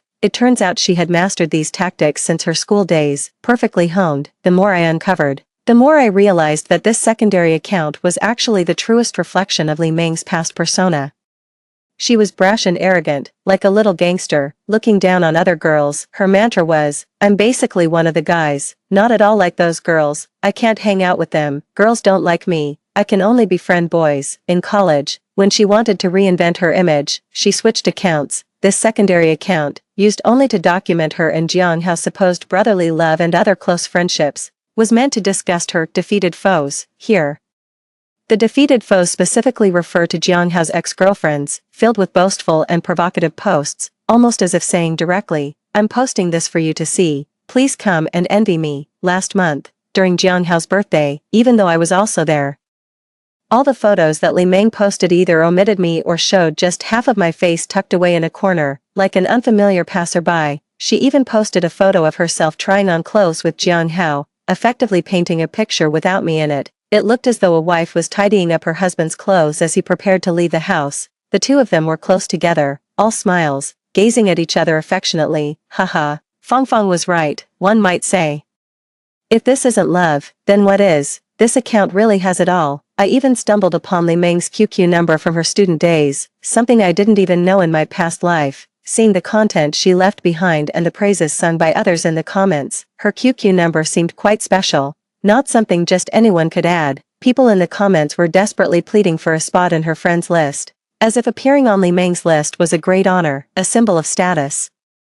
Following through on QQ, I found that entering her space required answering a question. The question was, who is lousy? Considering the nicknames her friends used in their interactions with her on Weibo, I typed in Meng Yi and got in. The last comment on the message board in her space was from 5 years ago. From those messages, it felt as though Li Meng had established some sort of cult, with her classmates worshipping her religiously, opening her space's albums and videos. I finally understood that the so-called worship stemmed from fear. They desperately flattered her, seeking her approval, terrified by her cruel methods towards those she disliked. She had shamelessly recorded and boasted about her bullying during her student days, getting lost in the calls of Meng Yi from her cronies. As a girl, she even secretly took photos of her classmates changing in the girls' dormitory and uploaded them directly to her space. with a group of male classmates. She objectified several developing girls, blatantly calling them derogatory names. In her comments section, someone even specifically requested photos of the class beauty, and Li Meng, without hesitation, posted photos of the class beauty changing. I clicked on that boy's profile, increasingly familiar. Wasn't that Jiang Hao from our school days? I felt so disgusted I wanted to vomit. I finally understood why there was always such a proud, close bond between Jiang Hao and Li Meng. Even boasting about it to their own girlfriends, their revolutionary comrades-like friendship, irreplaceable intimacy, was built layer by layer on the tears and humiliation of many girls. When Qin Fengfeng woke up, I was still busy on the computer, not even noticing when the sun had risen. It was already broad daylight. Xiao Xiao, what are you doing? You didn't stay up all night, did you? There's dew in your hair. Qin Fengfeng handed me a cup of hot water and then helped me dry my hair with a towel. Seeing the content on my computer screen, she paused, sat next to me, and with a look of frustrated care said, "Why do you still bother with those two? Why do you still read their messages? You and Jiang Hao have already broken up. His death is none of your business." Su Qiao, not all girls are as lucky as you, protected by divine powers, able to turn away before falling into a pit. If you dare go back to Jiang Hao, even God can't save you. No, I don't plan to get back with Jiang Hao. I just feel that since he loves Li Meng so much, and would do anything for her, they really should be together. This spectacular love story should be known to everyone. Su Qiao, are you out of your mind? Why do you care about them? Isn't that just asking for trouble? Are you a saint? How much bullying and suffering have you endured because of them? And you still have the mood to appreciate their love. What's wrong with your brain? Even Maria isn't as saintly as you. Qin Fengfeng's words nearly awakened my conscience, which had been crushed by a brutal online bullying incident. Of course, I am no saint. There are no saints in hell, only devils. After clicking send, I closed my laptop. Let's go have breakfast. You said you need to go offer prayers early. Qin Fengfeng. I do need to light some incense. Praying for some divine help for your misguided mind. After the ceremony is over, we'll head back. No, why go back? You didn't even bring any luggage, not even a change of clothes. You just showed up with that small bag. What will you do if we don't go back? Didn't you bring a big suitcase? I can just wear your clothes. You're not disgusted by that, are you? Of course not. I don't mind at all. If you like them, you can have them. Good. That's more like it. Qin Fengfeng was insistent on taking me out to distract me, clearly not wanting me to return to Jiang Hao at this time. She knew that once I went back, many people would act pitiful in front of me on Jiang Hao's behalf, employing every tactic to force me to stay by his side and take care of him. They only cared that Jiang Hao needed someone to look after him now, that he was a hero, that he shouldn't be abandoned. They didn't care why I, Su Qiao, should be responsible for him. Or why I should endure the humiliation of picking up after a man who risked his life for another woman. If Jiang Hao had truly loved me wholeheartedly over these 3 years, and not consistently prioritized Li Meng's needs over mine, if it had been me trapped in that fire, if he had risked his life to save me, no matter if it resulted in burns or disfigurement, I, Su Qiao, would willingly take care of him for life, without a single complaint. But as he said, he believes Li Meng would sacrifice everything for him but doesn't trust me. Therefore, if it was Li Meng in that fire, he would definitely go, even at the cost of his own life. If it was me in the fire, at most he'd stand in the crowd and tell me not to panic, and if he remembered to call the fire department, I'd consider him considerate. It's even possible that if Li Meng called him at that moment, he would leave, and later justify himself by saying, the firefighters were already there. What could I do? You're fine, aren't you? Li Meng needs me. It's ironic just to think about it. I can already imagine his exact expression and tone. I really don't understand. Why must he torment other girls? Why can't he just be with Li Meng directly? These two are insane. Unable to confront them in person, I searched online for several popular bloggers, seeing their posts about the unnamed hero in the fire, with hundreds of thousands of likes and tens of thousands of comments. I directly sent the evidence of Jiang Hao and Li Meng's love through a business partnership email. Humans are emotional beings, innately longing and yearning for beautiful love stories, especially the passionate, true love that endures life and death trials, unwavering and irreplaceable. Who wouldn't be moved by such a story? The package I sent them was full of screenshots, solid evidence, without a single embellished word. The content contained only conversations, photos, and videos between those two, without involving a third party. Anyone would think that those two had been in love for over a decade. From school uniforms to wedding gowns, a hero fearlessly braving the flames for his beloved. These two really stacked up the romantic buffs. If only Jiang Hao hadn't dated one girl after another during this time and always referred to Li Meng as a brother. Their story and feelings would be enough to make a romance movie. Those bloggers really knew how to capitalize on trending topics. After receiving the email, they immediately asked me to name my price. You misunderstood, these aren't for sale, they are free. I know them and was moved by the fearless spirit of the firefighting hero risking his life for his lover. I hope the whole world sees their beautiful love that transcends life and death. Please promote them vigorously.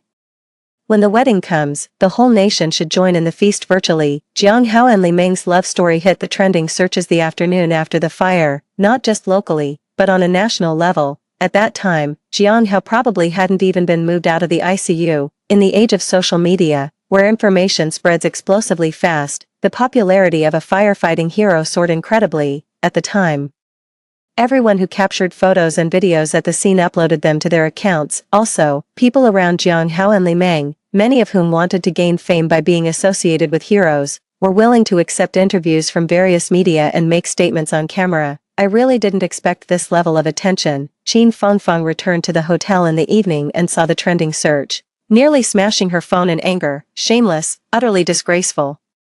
These two wretches truly have no bottom line. Why hasn't lightning struck them dead? Are they childhood sweethearts destined by fate? Have they been together from school uniforms to wedding dresses? Then what are you? What about the other women before you? Are they just props in their romantic games? Insane. These two are really insane. There's no way to justify their actions. They have so many classmates and friends. Why has no one come forward to reveal the truth? Are they all blind? It kills me to see those two despicable figures being adored and praised by the whole nation on the trending searches. It's more painful than gouging out my eyes. Feng, calm down. Have some tea to cool off. Getting angry over them is not worth harming your health. Su Qiao, have you lost your mind? Why aren't you angry? I've already broken up with Jiang Hao. Whatever he does has nothing to do with me anymore. Why should I be angry? But the way people online are shipping them. It's as if you've been the third party for the past 3 years. I just can't swallow that. Third party. The news about Jiang Hao and Li Meng is unusually hot. The whole nation is obsessed. If they knew that Li Meng is just the guy who broke up all of Jiang Hao's past relationships, I wonder if they would collectively spit blood. I asked a well-connected influencer, what's going on? How did this become a national trending topic? My friend is just an ordinary person and can't handle this. The quick reply came, this has nothing to do with me. This isn't something my dozen accounts could achieve. To tell you the truth, clearly some big capital is involved. Why? It's simple. It's about shifting the focus. Instead of the public demanding answers about fire safety, property management responsibilities, or why a gas company had a pipeline leak and explosion, it's better to feed them a crazy true love story. Tell your friend to see the bright side. It's not necessarily a bad thing. In the era of social media, so many people are desperate to become famous. They can easily gain millions of fans overnight, and just by occasionally promoting products, they can be set for life. Nobody's perfect. Tell them to delete any incriminating information fast and to apologize to any enemies. The power of netizens is immeasurable. In less than 3 days, both their family histories could be dug up. Okay, thanks for the heads up. I checked Li Meng's alternate account again, and just like in a past life, it had already been deactivated. Too late, unfortunately. Qin Fengfeng tirelessly exposed their ugly true faces online, advocating for Jiang Hao's ex-girlfriends, mainly for me. But she didn't want to drag me into it, didn't want me to be scolded, so she only mentioned a friend of mine. As a result, the fanatic shippers of the couple cyber-attacked. Everyone knows, an unnamed friend is treated as the person themselves. Their relationship is so good, their daily life so sweet, it's impossible for anyone to come between them. You must be just a bitter person unable to get love. No one knows better than I do how little Qin Fengfeng thinks of Jiang Hao. To say she pined for Jiang Hao or was jealous of their love, to Qin Fengfeng, was the ultimate insult. Qin Fengfeng would never respect the men around me. When she saw news about girlfriends stealing boyfriends, she was almost nauseated. A real best friend would think that no man in the world is worthy of her best friend. Stealing men, nonsense. Such news is just created by malicious trash trying to stir up trouble between real friends. She clutched her phone, arguing with uninformed netizens. Too painful. Pea-sized pimples appeared on her chin, making her cry out in pain when touched. As I watched her, her eyebrows furrowed and her fighting spirit high, my eyes suddenly teared up, and I turned my face away. Tears streamed down uncontrollably. In a past life, when I was so cyberbullied that I hid in my room, afraid to meet anyone or to even check my phone, was she, like now, fighting single-handedly for me, alone against a multitude. Jojo, why are you crying? She put down her phone, came over, and hugged me, gently patting my back. If you're upset, just talk about it, let out your feelings, don't bottle them up. Why not forget about those who make you unhappy? You still have me. Qin Fengfeng thought too highly of me. She believed I was troubled by love, thinking I could truly bless Li Meng and Jiang Hao. She didn't know I was a soul resurrected from death, my heart so dark it lacked any light. Of course, I hoped they would be together, and I also hoped they would face endless calamity, better off dead, never to part through eternity. For a moment, I couldn't help but want to share my past life experiences with Qin Fengfeng.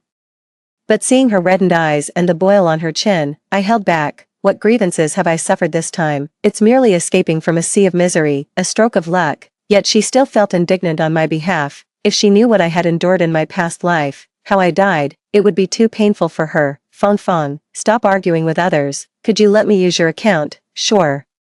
Take it, post whatever you want, argue with whoever you want, I'll bear the consequences. I'm not afraid of anything. I wouldn't curse anyone. I had already understood that one person cannot win against the whole internet, who only care about their imagined ideals, boldly claiming, I think he's pitiful, so you must take responsibility for him, rather than saying, I think he's a great hero. I'll take care of him for life. They are generous with others' feelings. Then bask in the satisfaction of being a good person. This time, I wanted to try that kind of happiness too, holding on to Qin Fengfeng's account, still editing the content. A blogger who had contacted me before with several accounts reached out again. You must have some dirt on them, right? I know, you must have been very close friends, old friends, but no matter how good the relationship, don't let it get in the way of money, right? Can I buy it from you, you know? The curiosity and desire for knowledge of netizens are endless. All their dark histories will eventually be uncovered. You can't hide it for them. Look at the sickly sweet, flawless, mythically beautiful love on the trending searches now. Who but schoolchildren would not find it fake? It's not that I'm dark by nature, but years of professional sensitivity tell me there's a big story behind this. Could you leak some first-hand info? If your conscience bothers you, just point me in the right direction, and I'll search myself. I have the means to choose what gets published. If netizens uncover it themselves, they won't be considerate towards you. Heh. Seeing him previously advising me to tell those two to delete their dark histories and apologize to their enemies, I thought he was truly moved by their love, overwhelmed by kindness. Turns out, he was just trying to scam me, to see if he could trick me into revealing something. After waiting several hours to no avail, he couldn't wait any longer and revealed his true intentions. Using Qin Fengfeng's account, I published the content I had edited, consisting of a gallery of over 20 images, all capturing Jiang Hao and Li Meng badmouthing Jiang Hao's ex-girlfriends. Li Meng really liked to boast by sharing screenshots of her and Jiang Hao mocking his girlfriends. Now she's reaping what she sowed. So, Li Meng was never the legitimate girlfriend. Jiang Hao had multiple relationships. The proof is irrefutable. Using Qin Fengfeng's account was strategic, as her account had already drawn a day's worth of hatred, with many coming to her page looking for her information. Laying out this evidence was a direct blow to those fervent fans defending the beautiful love of Jiang Hao and Li Meng, whether they choose to turn a blind eye or to unfollow and retaliate. After I handed over the account ID of Qin Fengfeng to the previous blogger, I told him, you can have the directions, but I don't need the money. How much content you can find is up to your own skills. I'm not sure if it's because Qin Fengfeng is taking care of me now that she doesn't allow herself to be vulnerable, or if she's really just thick-skinned. After she threw her phone at me, she took mine to order takeout and even brought back a bouquet of flowers, since she came to my side. Besides the moment she held me while I cried and her eyes turned red. She has been either indignantly angry or laughing and joking around, but the pimples that burst out on her face and the blisters in her mouth can't lie. She's more upset than me. Fengfeng, you should cancel this account in a few days. Sure, use it as you please. When the time comes, I'll just cancel it outright, and let those idiots who want to argue find no one to fight with. That'll show them. Originally, I really didn't want to get involved in this online frenzy, especially since the cyberbullying from my past life was too terrifying to experience a second time. But seeing the attacks on Qin Fengfeng's account, how could I bear to let her suffer the harm that she shouldn't have to endure? If her real identity were to be exposed, the overwhelming slander would suffocate me just thinking about it. She plans to be a travel blogger and internet celebrity. She can't afford such a senseless dark history. That's not for her to bear. If netizens are so eager to get information about their ex-girlfriends, fine, I'll give it to them. I used Qin Fengfeng's WeChat to screenshot my own social media, then, with my own Weibo ID, sent it directly to that blogger. Jiang Hao's girlfriend of 3 years, before the fire, broke up with him after a fight with Li Meng. I knew it, true to his nature as a traffic-hungry blogger, he was as excited as a vulture spotting carrion. The beautiful love story of a firefighting hero was pushed to the forefront to distract the public, with only a handful of sober netizens calling for rationality and accountability instead of indulging in celebrity pairings. But their voices, just like those of the victims hurt by Jiang Hao and Li Meng, were too small and got drowned out. However, the enthusiasm of netizens has a time limit. Continuously feeding them sugar will get tiresome. That's when you need to slap them in the face and bring this matter to another climax, with capital entering the fray and the heat not subsiding. As long as one follows the trend, there will be traffic. After milking a bit of the fairy tale romance, everyone began to peel back layers of the story. This process was exactly the same as in my previous life, having seen the Weibo and social circles of Li Meng and Jiang Hao from their student days. I'm not at all surprised by how netizens might greet them, but what I didn't expect was that Li Meng had never completely shut down her QQ space or deleted those photos and videos. Did she forget her password? Good and evil will eventually be repaid, and perhaps those classmates she bullied and tormented have been waiting for this day. However, when I was about to enter her QQ number in the chat box, I hesitated, because in her space, there were many photos of her female classmates changing clothes. Just blatantly displayed. If this were to be leaked, wouldn't it be a second harm to those innocent girls? In the end, I deleted her QQ number, but saved some of the photos and videos, along with screenshots of the message board, which I pixelated and sent to the blogger. After seeing those items, the blogger took a long time before asking me, "You're not really their friend, are you? You're their enemy." Yes, an enemy. A deep-seated one. I've waited a long time for this day. After all this, Qin Fangfang and I both turned off our phones, decided to ignore the online messages, and went on a spontaneous trip. We traversed snowy mountains and marveled at seas of flowers, encountering many artistic youths with vibrant spiritual lives. Qin Fangfang said, "Actually, the job I really want is to be a travel blogger, traveling the roads in an RV, free and unbound. I'd go wherever beauty leads, chasing the seasons and following beautiful legends. Just thinking about it excites me. You will make it come true." Then, "Jojo, would you come with me? We could team up and keep each other company." "Sure. If you still want me with you by then, I'll go." If you knew what I did, how I doomed those two people beyond redemption, if you aren't afraid of me, don't blame me, and don't find me vicious and terrifying, I'd go anywhere with you. Qin Fangfang, what silly things you're saying. If you're willing to be with me, I couldn't ask for more. So it's settled then, I'll save up to buy a car. I spent a whole week with Qin Fangfang in Yunnan before we finally started our journey home. Online, the story of the big fire and the hero Jiang Hao who rushed in to save others had turned into a drama series full of climaxes and twists. The so-called love that shares life and death turned into a trashy tale of a scumbag and a perennial mistress persecuting an innocent girl. The blogger was right, the power and curiosity of netizens are endless. They dug up more dirt than I, who have lived a lifetime, could have managed. They not only exposed Jiang Hao and Li Meng but also those who testified on the internet that Jiang Hao and Li Meng are just like siblings, without any romantic feelings. Whatever Li Meng posted was filtered and meant for viewing, but what those people posted on their accounts didn't need Li Meng's approval, especially those things from their school days.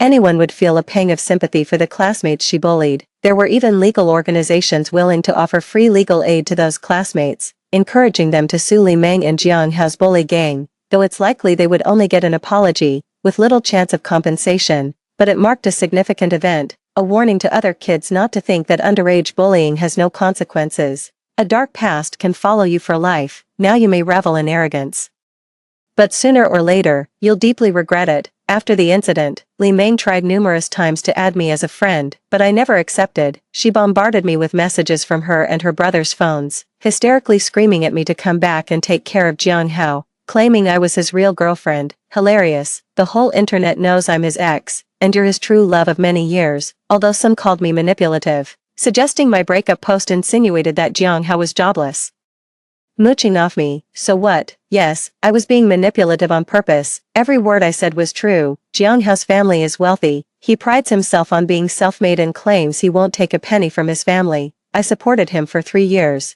and still, his friends thought I was the gold digger. Why shouldn't I let everyone know his true face? I went to see Jiang Hao in the hospital. Qin Fangfang adamantly refused to go and rolled her eyes as she went home. At the hospital, Li Meng, who hesitated to enter the ward, lit up when she saw me as if seeing a savior. She rushed at me. "Su Qiao, you're finally back. Please check on Jiang Hao. He needs you." Before her hands could drag me into the ward, I fiercely slapped her face. With a loud smack, the onlookers around us fell silent, all eyes on us. In a past life, by now she would have already hidden away, using the shock and injuries from the fire as an excuse, leaving only me to tend to Jiang Hao. Everyone took it for granted, thinking I should be the one to do so. This time, it was her turn, and rightfully so, wasn't it? "Li Meng, are you even human? Jiang Hao was willing to die for you, and what are you doing now? Are you looking down on him? Who does he need more, me or you? Don't you know, his girlfriends come and go, but Li Meng remains constant. Was that just a joke? Before he went to see you, I tried to stop him, I even threatened to break up with him, but he chose you without hesitation. Fearless even of death for your sake. Why aren't you by his side in the hospital? Are you planning to run away? Li Meng, one must have a conscience. A good man like Jiang Hao, who is so devoted to you, you won't find another like him in your lifetime. I admit defeat. I bless you both. I'm begging you. Please don't abandon him at this time. He needs you, Li Meng. He became like this because of you. If you despise him and leave him, wouldn't that be worse than death for him? You can't do this. Li Meng, when a man is at his lowest, the last person he wants to see is his ex-girlfriend. I won't go into the hospital room. Please take good care of him. Li Meng, you two are childhood sweethearts, meant to be together. Your love will surely last forever. I sincerely wish you both well. As I turned to leave, Li Meng lunged at me desperately, grabbing my hair and tearing at my clothes, looking even more ferocious than when she bullied her classmates in those videos. However, before she could scratch my shoulder badly, she was pulled away. "What are you doing? This is a hospital. Stop it or I'll call the police." "No, it shouldn't be like this. Su Qiao, it should be you. You should be with him. You go. You are his girlfriend, not me." Only then did I notice something was different. The burn scars on Li Meng's left arm were gone. She had emerged from the fire unscathed, without a single injury. Her eyes showed more defiance than fear. Ignoring the current public opinion and the fact that Jiang Hao and I had broken up, stubbornly believing that I should be the one by his side, suddenly, it occurred to me, could it be that she too had been reborn? How wonderful. That's fantastic. Heaven has eyes. I knew we would meet again in hell. Watching Li Meng being held back, I raised my hand and made a motion as if lighting a lighter, which others might think was just me using sign language to thank her.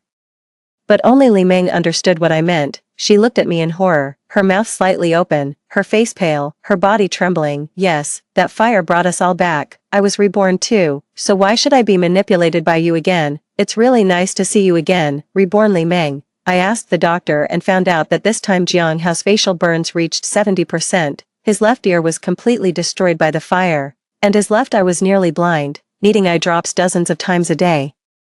His back was severely burned too, requiring skin grafts. This looked much worse than before. How could this be? If Li Meng was also reborn, ensuring she was unharmed, how could she let Jiang Hao end up so severely burned? She must think that no matter what happens to Jiang Hao, I would eventually take over, and it wouldn't concern her. "So, you're completely disregarding Jiang Hao's welfare now. Great. Enjoy the surprise you prepared for yourself." Online, a video and photos of Jiang Hao covered in flames and carrying Li Meng wrapped in a blanket as they rushed out of the building, are wildly circulating. Some bloggers have even created a comic version, both beautiful and tragic, and despite subsequent twists in the situation, they couldn't bear to delete them. But in my previous life, I never saw any of these, because in that life, Li Meng took preemptive action by telling the public that Jiang Hao was a helpful hero, that he had a lover, and asked everyone not to overly promote the photos and videos of Jiang saving her. To avoid upsetting his official girlfriend, she blurred the heroic deed Jiang Hao did for her, shifted all the focus onto me,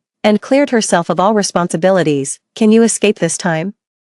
I only visited the hospital once, and never went again. Just like the previous life, Li Meng also went only once. She didn't slap me, but instead, she cried and begged me. She said, "I'm so sorry. It's all my fault. I shouldn't have called Jiang Hao. I shouldn't have asked him to rescue me. It's all my fault he got hurt. If he hadn't been disfigured, you wouldn't have left him, right? Su Qiao, I'm begging you. Jiang Hao is already pitiful. He really loves you. Please don't leave him now. Blame me. Is it okay if I die? As long as you can stay by Jiang Hao's side and make him happy, I'm willing to die." Her words seemed sincere, but she herself would rather perform a suicide in front of everyone than ever consider being with Jiang Hao. Her life-saving grace turned into an obligation for me. fearing that Jiang Hao would cling to her and demand her responsibility, she published a lengthy essay online, condemning me as a heartless woman for abandoning a fire rescue hero.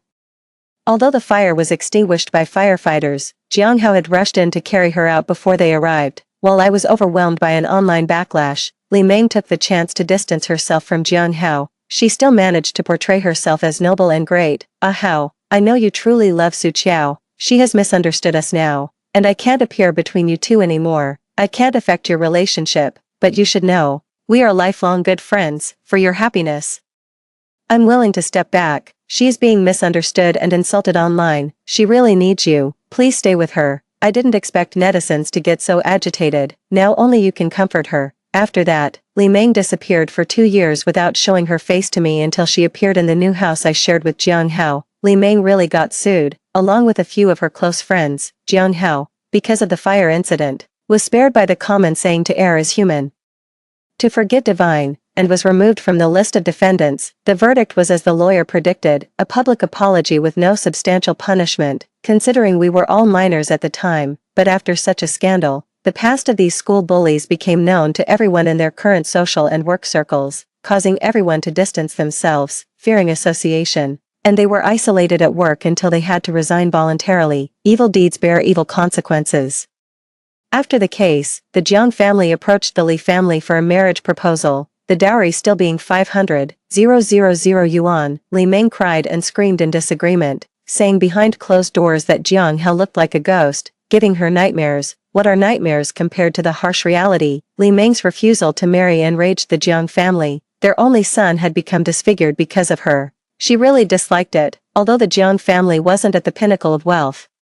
They could easily muster tens of millions in disposable funds, unlike Li Meng's family, who were just ordinary salaried workers and couldn't withstand their targeting. Within 2 months, Li Meng was practically packed up by her family and delivered to Jiang Hao. Their wedding came much quicker than my own in a previous life. Even before the results of the fire investigation were out, the buzz hadn't fully died down yet, and there were still many eyes on them. This time, it seemed the whole country was invited to the feast. Virtually speaking, to avoid marrying Jiang Hao, Li Meng actually approached a good friend from before, offered herself willingly, and even sent photos and videos of it to Jiang Hao. "Ah Hao, I've always treated you like a brother, you know that. I don't have romantic feelings for you. I've always loved Lei Zi. Please, call off the wedding and let us be together. I belong to him now. We can still be good brothers.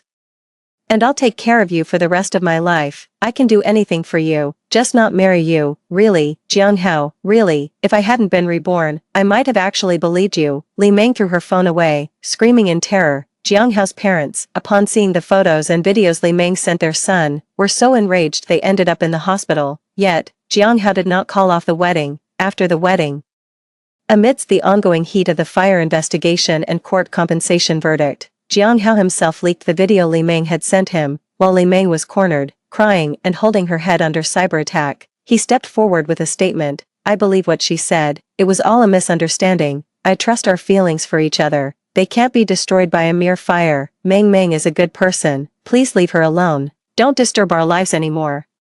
Jiang Hao successfully cleansed his image from those ugly faces in the school violence videos, and the trashy image of betraying countless ex-girlfriends for Li Meng. He became a romantic fool, an object of pity and sympathy. As much as he was pitied, Li Meng was vilified. Jiang Hao contacted me many times, wanting to meet, but I really wasn't interested. Qin Fangfang's grandmother passed away, and I accompanied her back to her hometown for the funeral. As soon as the funeral ended, her 3 uncles started a heated fight over the inheritance, even flipping tables and coming to blows. Eventually, they wanted to slaughter the big yellow dog the grandmother had raised and divide its meat. It was the first time I saw Qin Fangfang cry so heartbrokenly. Then, while they weren't looking, we took the trembling dog and drove away in the night. Back home, Qin Fangfang, holding the dog, asked me, "Qiao Qiao, what do you think is the meaning of life?" My grandmother, after she got married, the furthest she ever went was to the market in town. She never once returned to her parental home. Did you know, she never even went to a movie theater her whole life because there wasn't one in town. I once wanted to bring grandmother to live with me, to show her the big city, but my uncles refused, blaming me for being thoughtless. I don't understand. Grandma was so good to me when I was a child. Why can't I take care of her and show my filial piety? Later, I realized they preferred grandmother to suffer with them rather than enjoy comfort at someone else's house because of the inheritance. They feared grandmother would be swayed by my kindness and secretly give me things. They seem so nice usually, but why are their thoughts so filthy? Why is that? Chow chow, let's go traveling, shall we? I no longer want to stay in one place, and I'll soon have saved enough money to buy a car. Fong Fong, can I tell you a story? That night, the two of us and a dog sat on the edge of the bed, talking endlessly. The dog and I didn't cry, but Chin Fong Fong cried throughout. Why didn't you tell me earlier? Chow chow, how could you be so foolish? How could you dare? The fire must have been so painful. Chow chow. Chin Fong Fong hugged me, crying heart-wrenchingly. She looked at me, but she was crying for the departed Su Chiao she never knew. Her face was a mask of anguish and helplessness. If it weren't for the good soundproofing of the apartment, I would have been afraid that her neighbors might call the police in the middle of the night. I contributed half of the money, and together with Chin Fong Fong, we bought an RV. We deactivated our old social media accounts, changed our phone numbers, and set up new social media profiles. Determined to become two qualified travel bloggers, before we set off, I went to meet Jiang Hao. He wore a cap and a hood, his face hidden behind sunglasses. He didn't look as frightening as one might expect, and I had long grown accustomed to the scars on his face. Why have you always wanted to see me, Su Chiao? I'm sorry, it was my fault in the past. Is that why you're here? Just to apologize. I want to tell you, I regret it. I know you tried to stop me back then, even threatening to break up with me to prevent me from getting hurt, but now you see, it was all my own doing. Li Meng was reborn before me. When I entered, she was already wetting the blanket. In her previous life, she injured her hand because the blanket wasn't wet enough. This time, she would rather delay and let the fire grow bigger, ensuring I got more severely injured while she made sure to wet the entire blanket and even drenched herself in the bathroom. Not caring whether I lived or died, I watched him calmly. As he described the scene, his body couldn't stop trembling, filled with regret and hatred so intense it seemed almost tangible enough to flip the roof. But inside, I felt nothing. So, you were reborn too. That's really good news. But I must clarify one thing. I never intended to save you. The way I decisively broke up with you, leaving precise evidence and timing of our breakup, moving out overnight and traveling out of province. It was all to save myself, to sever ties with you, so, please don't flatter yourself. I always felt that a world where only the victims are reborn is cruel to the reborn. Why should only the victims experience it twice? If the past is unknown, how can one truly aim for a deep revenge? The perpetrators know nothing, feel victimized by revenge, thinking themselves innocent. It would be fairer if everyone were reborn. That would be true retribution. Then, you would know what you truly deserve. Finally, heaven heard my prayers and favored me. Only when I knew that Jiang Hao was also reborn in that emergency room did I truly let go of everything. The phrase "a weight lifted off my shoulders" isn't just an adjective. I truly felt lighter, my smiles no longer forced. Chin Fong Fong and I, along with our big yellow dog, embarked on our road trip. Our country is magnificent, its landscapes vast. This life, this journey, surely will not be in vain. Story 2, returning to my high school days. I accidentally bumped into the man who would become my future husband. At that time, he was still a carefree young master and teased me, saying, "I like beautiful women with big chests, slim waists, and long legs. You, looking like a sprout, don't stand a chance." I nodded in understanding and replied, "You're blocking my way to the top student." Later, rumors spread throughout the school that I was dating this top student. He was upset and cornered me, threatening, "Chin Wan, if you dare to date early, I'll break your legs." It wasn't until university that the top student confessed his feelings for me. The man who once favored curvaceous beauties ended up sweeping me off my feet, pinning me beneath him, seductively coaxing, "Sweetheart, would you like to try what it's like to be with your husband at 20? I stumbled into a warm chest, reflexively grabbing the corner of his shirt. A flood of memories rushed through my mind, before I could steady myself. A teasing voice came from above, "Chin Wan, have you also learned to throw yourself into my arms?" Looking up, I was met with an extremely handsome face. His slightly squinted, peach blossom eyes were brimming with amusement, casting affectionate looks all around. I had seen his face thousands of times, yet my heart still skipped a beat from his stunning appearance. His name was Lu Yi, my husband, or rather, my husband from a past life. "Aren't you letting go? Do you like me that much?" Unfortunately, he paused mid-sentence, giving me a mocking glance. "I like beautiful women with big chests, slim waists, and long legs. You, looking like a sprout, stand no chance." Indeed, I was never his type, so much so that in our previous life, even after over a year of marriage, he never touched me. I let go of his shirt, frowning as I took a few steps back. "You're in my way, I'm looking for the top student." As I tried to walk past him, he grabbed my backpack. "School's over. Why are you looking for the top student instead of going home with me?" I yanked my backpack back, giving him a cold glance. "Mind your own business, Chin Wan. Have you become so capable? If it weren't for the old man's orders, this young master wouldn't bother with you." Ignoring my struggles, he forcefully wrapped an arm around me and carried me off to his car. I was so angry that my face turned red, pushing him away. "Stay away from me." He slightly raised the corner of his eye, deliberately leaning in closer. "Did you take the wrong medicine today? You're like a little pufferfish, so temperamental." Seeing that I ignored him, he chuckled lightly and hooked my chin with his finger. "Are you upset now? Don't touch me." I swatted his hand away and turned my face toward the car window. I recalled the scenes from my past life where he flaunted his affairs. A voluptuously figured woman looked at me with mocking eyes. "Can your plain figure ever arouse Lu Xiao's desires, then?"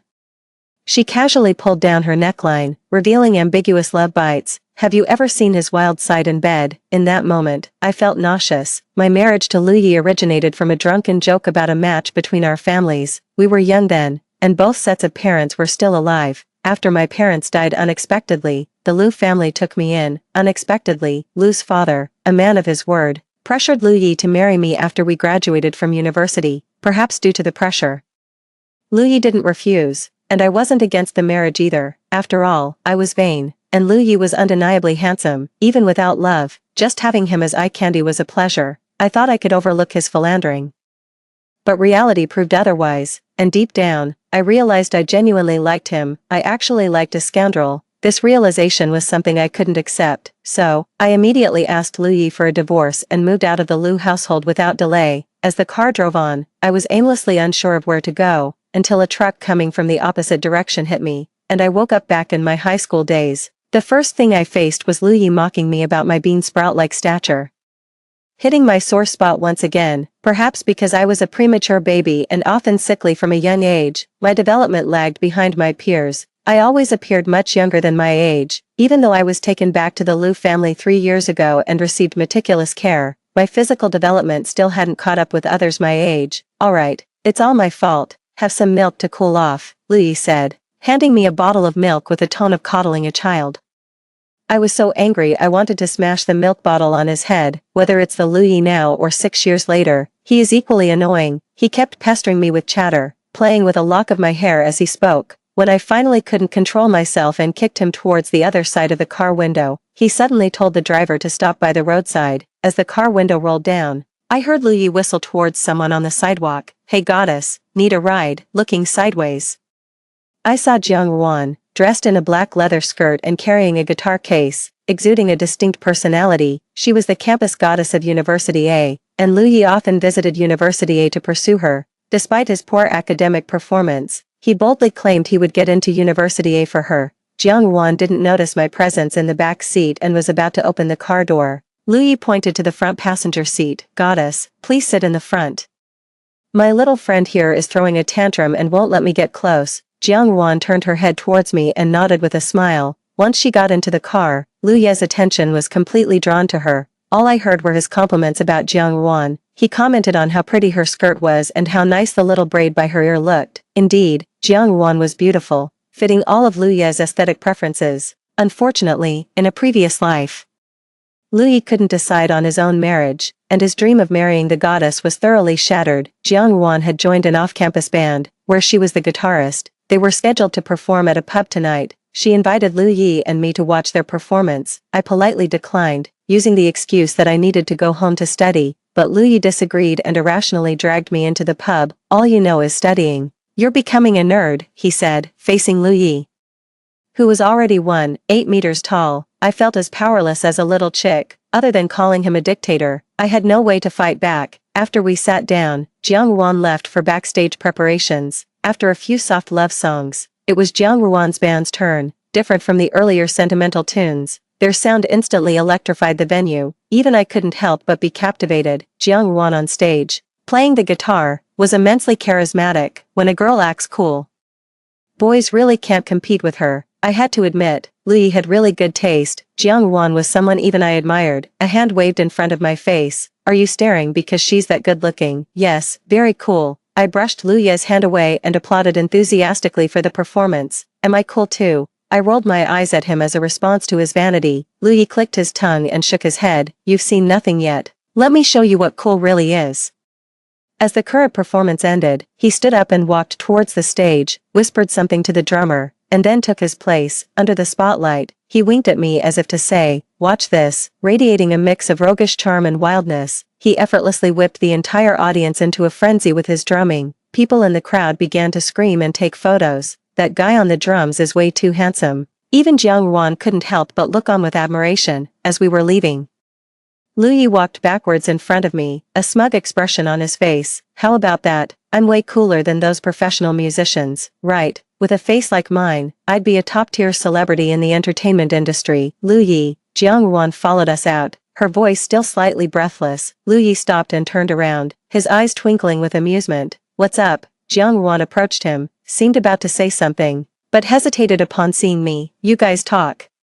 I'll head to the car first. I considerately gave them some space. From the car, I watched the two of them under the dim streetlights, standing face to face. Jiang Ruan tucked her slightly messy hair behind her ear, her cheeks tinged with shyness. She clenched her fist, gathering courage, and the next second, she tiptoed and kissed Luya on the cheek. My eyes widened slightly, my heart squeezed by an invisible hand. Luya suddenly looked my way, even though I knew he couldn't see me. I guiltily averted my gaze like a thief. When I got back into the car, Luya casually wiped his face. You didn't see anything just now, did you? Nothing. He seemed relieved and ruffled my hair. Why do you still seem unhappy? Are you still mad about my joke earlier, calling you a sprout? I pulled his hand away, not wanting to deal with him. After a quick dinner at home, I retreated to my room. I pulled out my exercise book, but the unfamiliar problems made my head hurt. And I eventually closed the book and went to bed. My mind was a haze, filled with jumbled memories that seemed about to burst my brain. Gradually, my entire body felt like it was in a furnace, my bones burning painfully. In my blurred consciousness, I seemed to see Luya's face, twisted and frightening. He reached out to hold me, and I stared at his cheek, starting to cry in irritation. I pushed his face away in disgust, but he moved closer again, so I scratched at his face wildly. He restrained my hands and held me close, his voice by my ear both anxious and restrained. Sweetie, please be good. Okay, we'll go to the hospital and you'll feel better. When I woke up, I was lying in Luya's arms, feeling sore and weak. He encircled me from behind, holding my hand as he clipped my nails. I didn't move, just quietly watched his actions. When he finished with the last nail, I moved my head and looked up at him. His handsome face now bore several scratch marks. Luya, can you be my brother? He placed a hand on my forehead. Silly, haven't I always been your brother? A sense of security instantly filled the emptiness in my heart, like grabbing a lifeline. Perhaps in a past life, I was mistaken. Being family suits us better than lovers. After this realization, even looking at Luya was more pleasing. I sheepishly pointed to the scratches on his face. Did I do that? He helped me sit up against the bed headboard and opened a thermos on the table. He scooped up a spoonful of porridge and brought it to my lips. Who else would dare touch my face but you? I gave a sheepish smile and apologized. I reached for the spoon to feed myself, but he moved it away. Don't move around, you are my ancestor now. If the old man knew I hadn't taken good care of you, he'd almost come through the phone to smack me. I have no idea how he manages to be so well informed even from abroad. There must be a traitor in the family, daring to tattle on me. Listening to his complaints, I suddenly felt the urge to laugh. It's a blessing to have a second chance at life. This time, I will definitely find my own happiness. After recovering from my illness, I threw myself into my studies. In addition, I began to drink milk and eat nutritious meals actively each day. While persisting with exercise, I believed that with my efforts, I would develop better than in my previous life. When Luya saw that I had signed up for yoga at the gym, he also enrolled in basketball. Usually, at this time after school, he would have already been gaming on his computer. After some thought, I advised him, you don't have to exercise just to accompany me. I can manage on my own. He gave me a sidelong glance and said, who said I'm doing this for you?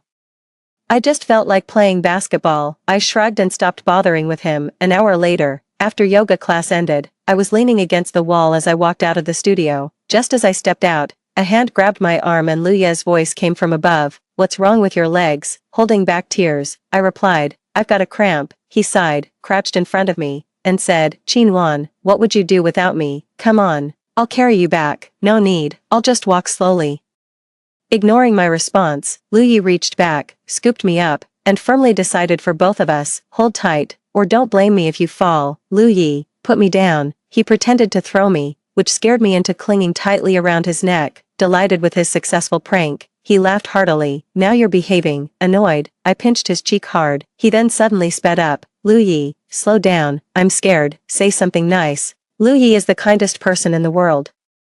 Lu Yi is not nice at all, he's the most unreasonable person there is. This was my first thought when he accused me of puppy love. A week ago, after a dismal score on a pop quiz, I approached Yan Zhao from the next class, hoping to discuss my academic issues with him. After all, he was known for his excellent grades and was both patient and good-tempered. His way of explaining things was easier to understand than the teacher's, and I had consulted him before, so I sought him out again without hesitation. After flipping through my test, Yan Zhao gave me a strange look. Did you intentionally mess up? You weren't at this level before. I gave an awkward smile. I hadn't touched high school material in years. How could I not be rusty? What if I told you I went to sleep and forgot everything I knew? Would you believe that? He neither agreed nor disagreed, simply bowing his head and starting to explain the questions. This went on for a week. As a thank you, I occasionally brought him some treats. Over time, rumors started circulating. People said I was feigning ignorance, using tutoring as a pretext to chase after Yan Zhao. Some even took photos out of context and posted them on the campus forum. A moment where I was quietly asking him a question by his ear was captured as if I was kissing him. A photo of me leaning on his chair was portrayed as if I was resting on his shoulder. When I was unaware of these images on the forum, Lu Yi suddenly appeared. With a face full of anger, he yanked me up from my seat next to Yan Zhao. Lu Yi, what are you doing? My hand hurt from his grip. His strength was immense, and I couldn't break free. After being dragged out of the classroom, Lu Yi pulled me into an empty classroom and trapped me between his arms. His voice fierce. Qin Wan. My heart softened a bit. Despite my frustration, how long are you going to keep up this act? He looked genuinely upset. I'm not acting, you were being overbearing. And I just want you to understand boundaries, I replied, holding the warm cup in my hands. Okay, I get it. I'm sorry for overreacting. Let's not end the day like this. Alright. He leaned against the door frame, looking more vulnerable than usual. I took a sip of the milk, feeling the warmth spread through me. Fine, but you need to learn to trust me more, and stop jumping to conclusions. He nodded slowly. I'll try, I promise. Can we go back to normal now? I sighed. Not fully convinced but exhausted from all the day's drama. We'll see. Good night, Lu Yi. He smiled, a hint of relief in his expression. Good night, Qin Wan. He pulled back, finally removing his foot from the door as he closed it gently behind him. As I sipped the milk, I realized that despite our quarrels, there was a part of me that still appreciated his concern, however misdirected it might have been. Tomorrow was another day, and hopefully, it would be less eventful. I froze for a moment.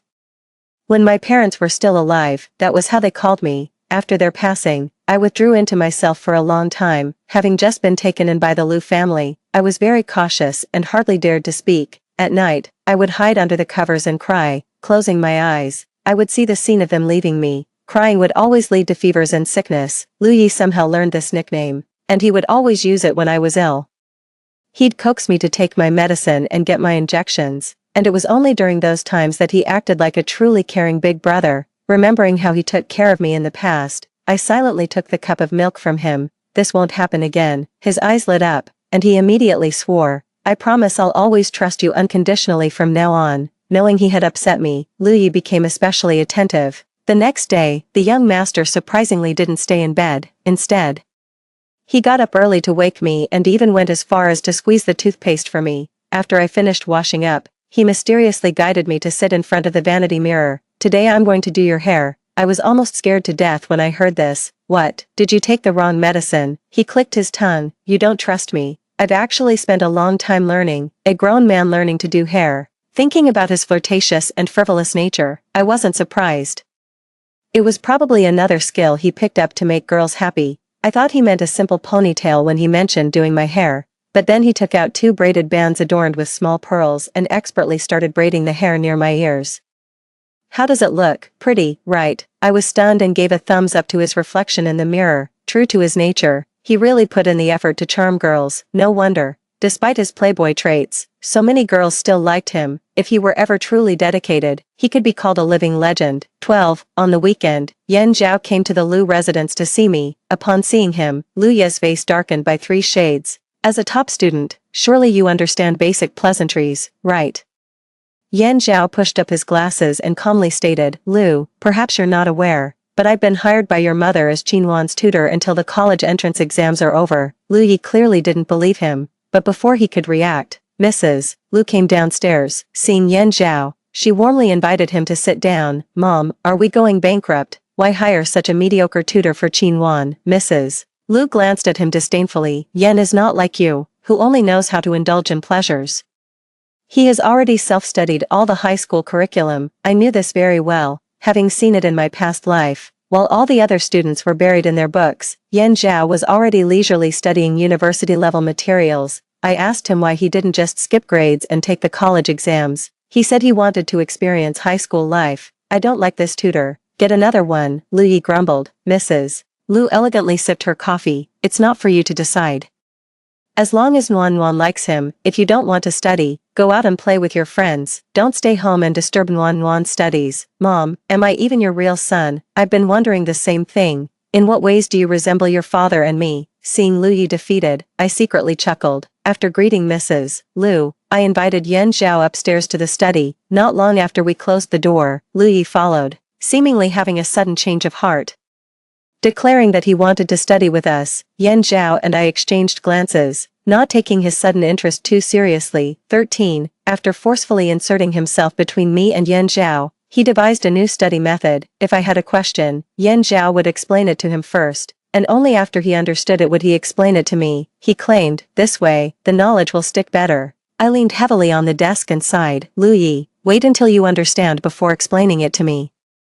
The dish has gotten cold. Who are you looking down on? I'm not stupid. I just don't want to study. Indeed, Lu Yi wasn't bluffing. He was the kind of person who got it right away. Watching Lu Yi explain the problem to me, I felt like the world was turning upside down. He tapped my head with his pen. Are you daydreaming while I'm explaining this to you? It was quite a moment. A studious person like me being lectured by someone who usually slacked off. I looked at Yan Zhao. Unable to suppress a bittersweet smile, he smiled knowingly. What are you looking at? Focus on the problem. Lu Yi leaned over the table, completely blocking my view. A month passed, and Lu Yi was still around, his friends no longer dragging him out to hang out. He insisted on staying home to tutor me. His friends were almost shocked out of their wits. Time flew by, and before we knew it, it was time for the college entrance exams. Lu Yi's improvement was nothing short of meteoric. It was hard to imagine that in his previous life he needed his family to donate a building to get into a university through a sports scholarship. Soon after the exams, it was my 18th birthday. The Lu family threw me a simple and warm birthday party. They invited classmates who were close to me. Everything was almost the same as in my previous life, except this time Yan Zhao was also there. After the dinner party, I walked them to the door. Yan Zhao, lingering at the back, presented a small gift box to me, a birthday gift. I hope you like it. I was pleasantly surprised. I thought those books you gave me were the gift. Isn't it more surprising to lower your expectations before giving the real gift? I couldn't help but laugh. Indeed, his presence was the biggest surprise of all. He was the unexpected that I had anticipated. Open it and see. If you don't like it, I'll get you another. I wondered what a top student would gift. My curiosity piqued. When I opened the gift box, I almost burst into laughter. Do you think it's tacky? I shook my head with a smile. No, I love it. After all, who wouldn't like gold? Yan Zhao laughed too. There are two ways gold can form. One is from the death of massive stars in the universe, and the other is from the collision of neutron stars. Two entwined neutron stars in a timeless stare explode in an instant at the end of their gaze, causing ripples through the universe and scattering gold across the vast cosmos. Such explosions of neutron stars occur once every 100,000 years, making gold a romantic embodiment of the galaxy. I held the gold rabbit necklace in my palm. Is this a science student's idea of romance? No. If it were anyone else, I'd just say gold retains its value. The atmosphere turned subtly profound. Nuanyuan, let's apply to be university together, holding the necklace. I thought of Lu Yi and shook my head to clear him from my thoughts. After a moment, I replied, okay. I returned to my room and immediately ran into Lu Yi. He makes you happy with a gift, but you won't even glance at mine. Who matters more to you? I felt guilty remembering how he wanted to show me my gift early this morning, which I had declined knowing what it was, a room full of princess dresses. I remember in my previous life when he took me to see it, I was stunned. Lu Yi, Are you planning to start a wholesale clothing business? He looked disappointed. You don't like it? I'm 18, not 8. I'm past the age of dreaming, so this lifetime. When he suggested again that I look at the gift, I declined, proposing some other day instead. Nguyen, do you like him? His sudden question snapped me back to the present. No, Luyi replied, his eyes harboring a depth that I couldn't fathom. If you say it's nothing, then I believe you. He handed me a pitch-black box. Happy birthday, 18-year-old Qinwan. As I watched his retreating figure, I opened the box. Inside was a key and an address. Driven by curiosity, I suddenly felt compelled to check it out. Half an hour later, I arrived at the destination. As I opened the door of the apartment, I heard my mother's voice. My dear child is home. Tears instantly fell as I entered the room. Everything was as familiar as the home I remembered. Two adorably goofy humanoid robots approached me. My father's familiar voice rang out, all grown up at 18, and still crying. My dear, I burst into laughter amidst my tears and followed them to the dining room. The room was filled with balloons, flowers, and photos of me from childhood to the present. On the table was an unlit birthday cake. A projection appeared on the wall, displaying videos of my childhood birthdays up until I was 8. In the video, my parents sang happy birthday, and I made a wish with my eyes closed. My dad playfully smeared cake on my nose, and I screamed, opening my eyes to smear some back at him, laughing joyously. What did you wish for? My mom asked. Naively, I said, I want to be daddy and mommy's little princess forever, with endless princess dresses to wear. My heart skipped a beat as those blurry memories became clear. I had forgotten I ever made such a wish. Reflecting on the past, it seemed like every birthday wish had come true, except for this year's, which couldn't be fully realized. Thinking back to when I was 18 in my past life, Luyi had filled a room with princess dresses for me, bringing a sudden sadness. So that was why he had given me an exaggerated number of princess dresses. Only in this life did I understand his intention. And it made my heart feel uncomfortably full. The video continued, depicting the birthdays they hadn't spent with me, using animated characters to fill in. When it reached my 18th birthday, the animated character of my dad asked me to look for a gift in the room. I followed a path laid with petals to the balcony and pushed open the door leading to the next room. A room full of princess dresses met my eyes. For a moment, it felt like I had returned to my past life, but in that past life, Luyi hadn't asked me to open the door to the next room. I had misunderstood his intentions. Even feeling that he was indifferent, overwhelmed with guilt, I wanted to see Luyi immediately, to tell him how much I cherished his gift. Yet when I returned home, I found Luyi wasn't there. I called him, and Jiang Ruan answered. Luyi is drunk, come pick him up. I hurried to the bar where Jiang Ruan was, and found Luyi completely inebriated. I approached him and tugged at him a few times. Luyi, let's go home. He looked at me with bleary eyes and suddenly wrapped his arms around my waist. The gesture was far too intimate. My eyelids twitched, and I looked at Jiang Ruan, quickly pushing away Luyi's hands from my waist to avoid any misunderstanding. Can't I even hug you? Luyi looked at me with reddened eyes. What about when you were sick and clung to me? He added, overwhelmed. I raised my hand to cover his mouth, fearing he would say something more suggestive. I tried to clarify to Jiang Ruan, don't listen to his nonsense. Jiang Ruan looked indifferent. Oh, I've known about these things for a long time. You've known. I didn't know whether to be surprised at her nonchalance or at how Luyi shared everything with her. His brain might not be quite right. You should have it checked, she suggested. Just as I was about to respond to her personal attack, once again I heard her say, he was the one who said he liked me and wanted to pursue me. But it always ends up with me taking the initiative to ask him out. If he's not asking me to teach him how to braid hair, he's having me help him choose dresses. I said I wanted to date him, but he wasn't happy about it. He said he can't start dating early as it would lead me astray. Is he just teasing me? These words once again overturned my understanding. Didn't Luyi like Jiang Ruan? I even thought they were already together. 18. It took a lot of effort to help Luyi back into the car.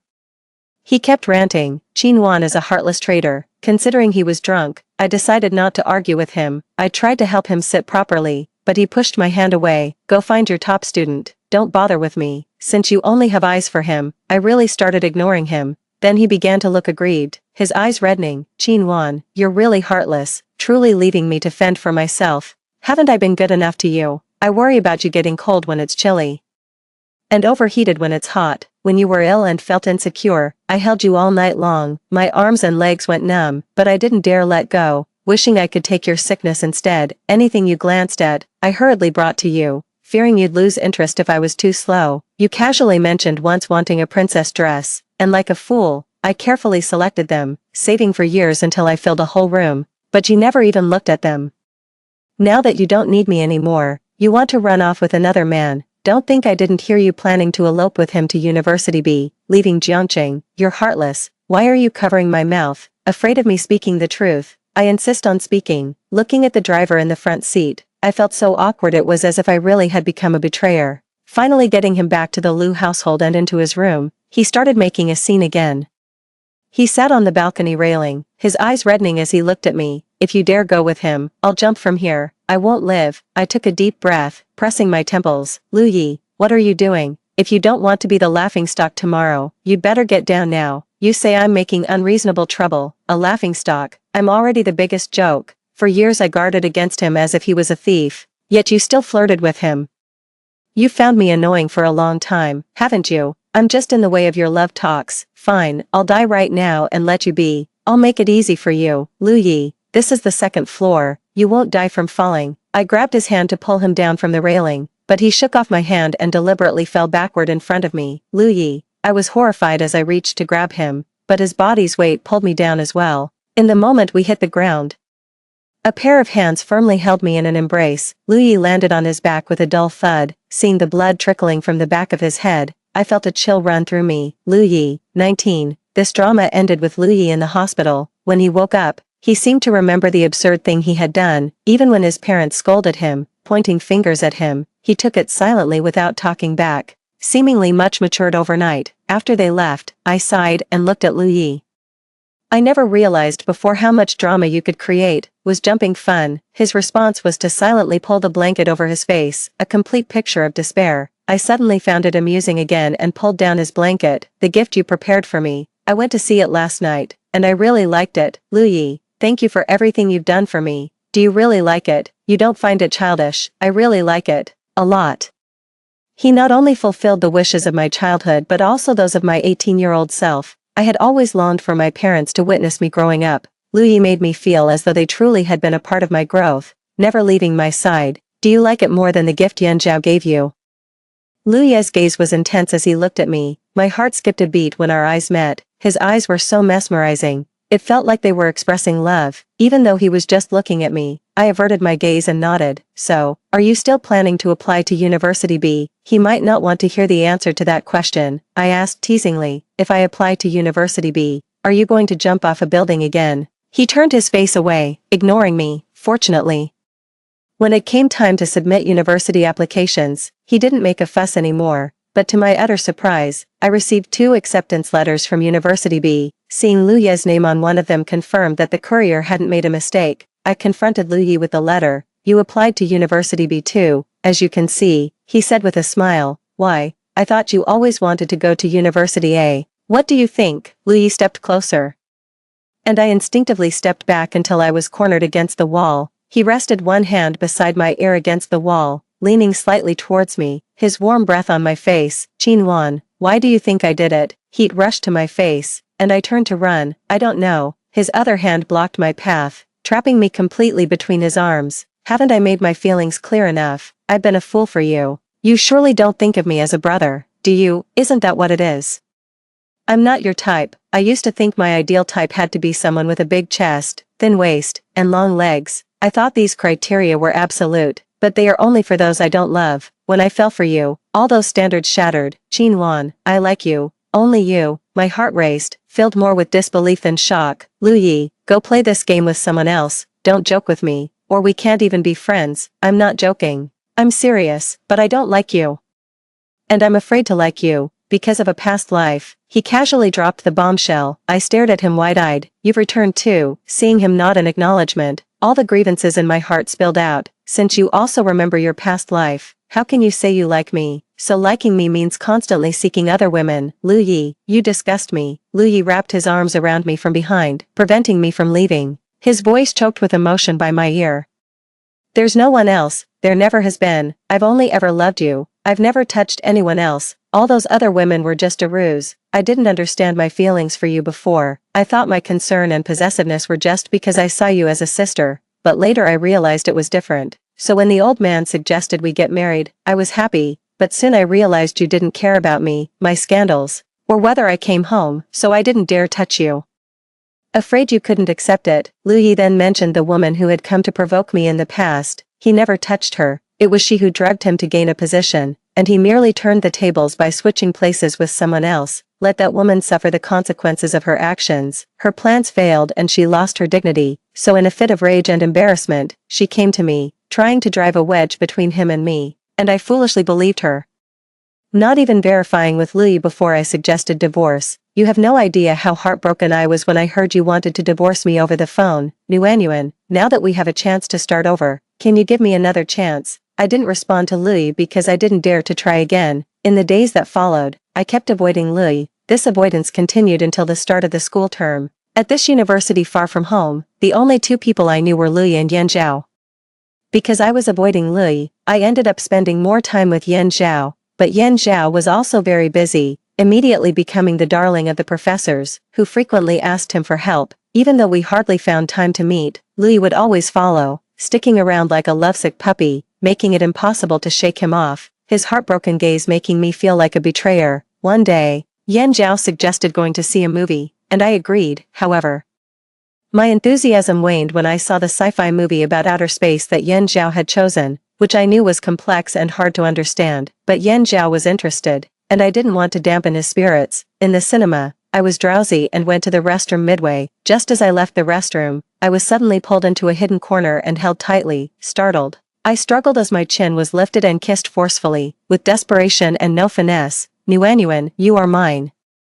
You are clearly mine. I was shocked and angry and worried we might be discovered. I bit his lip hard, and he finally let me go. Lu Yi, what are you doing? He held me, burying his head into my neck, his voice hoarse. I'm just jealous of him, insanely jealous. Nguyen, would you care for me? Just let me hold you for a while. Lu Yi held me until the movie ended, until Yan Zhao called. I pushed Lu Yi away. Let me go. Yan Zhao is looking for me. I had just walked a few steps when Lu Yi pulled me back, biting and sucking on my neck until he left a suggestive red mark. Lu Yi, I said, covering my neck, my eyes red with anger. Nguyen, tell him to go back by himself. October, Lu Yi's birthday. I was still hesitating whether to spend it with him when he called first. I could hear him coughing on the phone. Nguyen, I feel terrible. Can you come and see me? 10 minutes later, I arrived at his apartment. This was supposed to be a place for us to live together, bought by Lu Yi's father, but initially, I decided to live on campus to avoid Lu Yi. I rang the doorbell, but there was no response, so I called him, and no one answered. Worried something had happened, I used my key to open the door. What greeted me was Lu Yi, shirtless, wearing only casual pants, his wet hair still dripping water, the droplets falling down his handsome face into his sexy collarbone and chest. I tried to avert my gaze. You didn't answer the doorbell. I was worried something had happened, so I came in. Nguyen, are you worried about me? I choked up. It seems you're not too sick, so I'll leave now. Would you stay and celebrate my birthday with me? I don't want to be alone. My heart softened, and I decided to stay. His birthday celebration was a candlelit dinner, all prepared by himself. The fruit wine he made was delicious. Although it packed quite a punch, his black shirt was unbuttoned at the top, his skin glowing temptingly under the candlelight. Sweetheart, do you like what you see? Want to touch? Seeing that I didn't respond, he added, tell me what you really think, and I'll let you touch. It looks good. I want to touch. He smiled devilishly, guiding my hand under his collar and across his chest. Sweetheart, you like me, don't you?